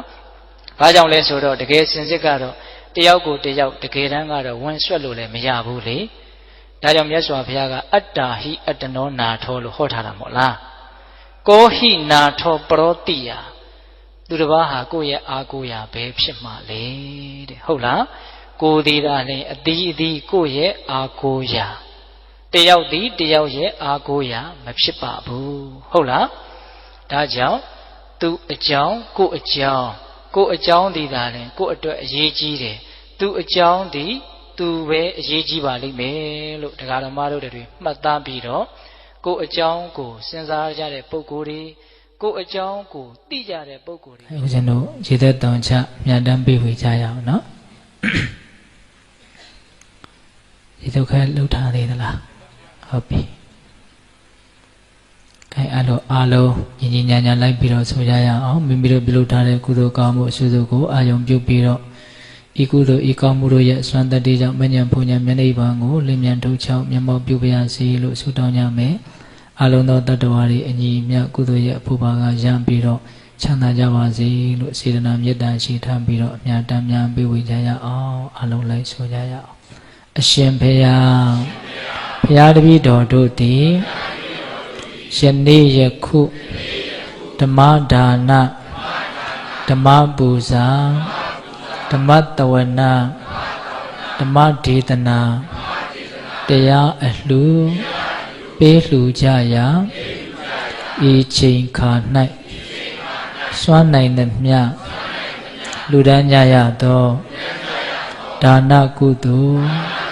စောင့်တည်ကြရသောသီလကုသိုလ်တရားနာယူကြရသောဓမ္မတဝနာဘာဝနာကုသိုလ်ဤကဲ့သို့များမြတ်သောကုသိုလ်ကောင်းမှုအစွစုတို့ကိုပြုလုပ်ကြပါကုန်၏အရှင်ဘုရားဤကောင်းမှုဤကုသိုလ်တို့ဤအစွမ်းတတ္တိကြောင့်မဉ္ဇဉ်ဘုံညာမျက်နှိပ်ဗံကိုလျင်မြန်ထုတ်ချောက်မျက်မှောက်ပြုအပ်ပါလို၏အရှင်ဘုရားဤကောင်းမှုဤကုသိုလ်တို့ဤဖို့ပါကကိုအသက်ထင်ရှားရှိမရှိဖြစ်ကုန်သောဘိုးဘွားမိဘဆွေမျိုးသားချင်းတို့အားအစထား၍32ဘုံကျင်လီကုန်သောတတ္တဝအနန္တတို့အားထတ်တူထမြပေးဝေငှပါ၏အမြရကြ၍ကိုယ်စိတ်နှပြကျမ်းမာချမ်းသာကြသည်ဖြစ်ကြပါစေဝါဒုသဗ္ဗမင်္ဂလာရခန္တုသဗ္ဗဒေဝတာသဗ္ဗဗုဒ္ဓ ानु ဘာဝေနတရာဒုခိဘဝန္တုတိဘဝတုသဗ္ဗမင်္ဂလာရခန္တုသဗ္ဗဒေဝတာသဗ္ဗဓမ္မာ ानु ဘာဝေနတရာဒုခိဘဝန္တုတိဘဝတုသဗ္ဗမင်္ဂလာရခန္တုသဗ္ဗဒေဝတာသဗ္ဗသံဃာ ानु ဘာဝေနတရာဒုခိဘဝန္တုတိတေတုမာကံသင်တရားနာပိသပေါင်းသူတော်ကောင်းတို့စာတာအာလုံးသောတတ္တဝါအနန္တတို့အားသဗ္ဗမင်္ဂလံလောကီလောကုတ္တရာကောင်းဆိုသမျှမင်္ဂလာဝဝတိဘဝတုကောင်းစွာမသွေဖြစ်တော်မူကြပါစေတည်းသဗ္ဗဒေဝတာမိမိတို့ခန္ဓာကိုယ်မှာစောင့်ကြနေကြကုန်သောနတ်မိမိတို့အိမ်မှာစောင့်ကြနေကြကုန်သောနတ်မိမိတို့သာသနာမိမိတို့ကဘာမှာစောင့်ကြနေကြကုန်သောနတ်မြတ်နာကောင်းတာပေါင်းတို့ကလည်းပဲရက္ခဏုကောင်းစွာမသွေဆောင်လျှောက်တော်မူနိုင်ကြပါစေတည်းသဗ္ဗဗုဒ္ဓ ानु ဘာဝေန ကင်္ဂဝါလိုသဲစုမကပွင့်တော်မူကြတဲ့သုသုတတာပါဘုရားရှင်ကိုယ်တော်မြတ်တို့ရဲ့တကုတေဇောအာနုဘောတော်တို့ကြောင့်၎င်းသာဝဓမ္မတုဝဝေနမေလီရံပူလီရံနိဗ္ဗာန်ပရိယတိဟုဆိုသောစေတံတော်တရားတော်မြတ်တို့ရဲ့တကုတေဇောအာနုဘောတော်တို့ကြောင့်၎င်းသာဝတံဃာနုဘဝေနဝကတံလေးရောက်ဖလတံလေးရောက်ဆိုသောရှေယောတော်ရိယတံဃာရှင်မြတ်တို့နှင့်တကွာတေလကိုသမာဓိကိုပညာကိုတို့နဲ့ပြည့်စုံတော်မူကြတဲ့သမုဒိတံဃာရှင်ကောင်းရှင်မြတ်ပေါင်းတို့ရဲ့တကုတေဇောအာနုဘောတော်တို့ကြောင့်၎င်းတရားနေရောညပါပဲခါမဆိုင်ခြင်းရှိတိုင်းခြင်းရှိတိုင်းဒုက္ခိကိုစိတ်နှပြချမ်းမှာချမ်းသာခြင်းရှိကြကုန်သည်ဘဝတို့ကောင်းစွာမသွေဖြစ်တော်မူကြပါစေတည်း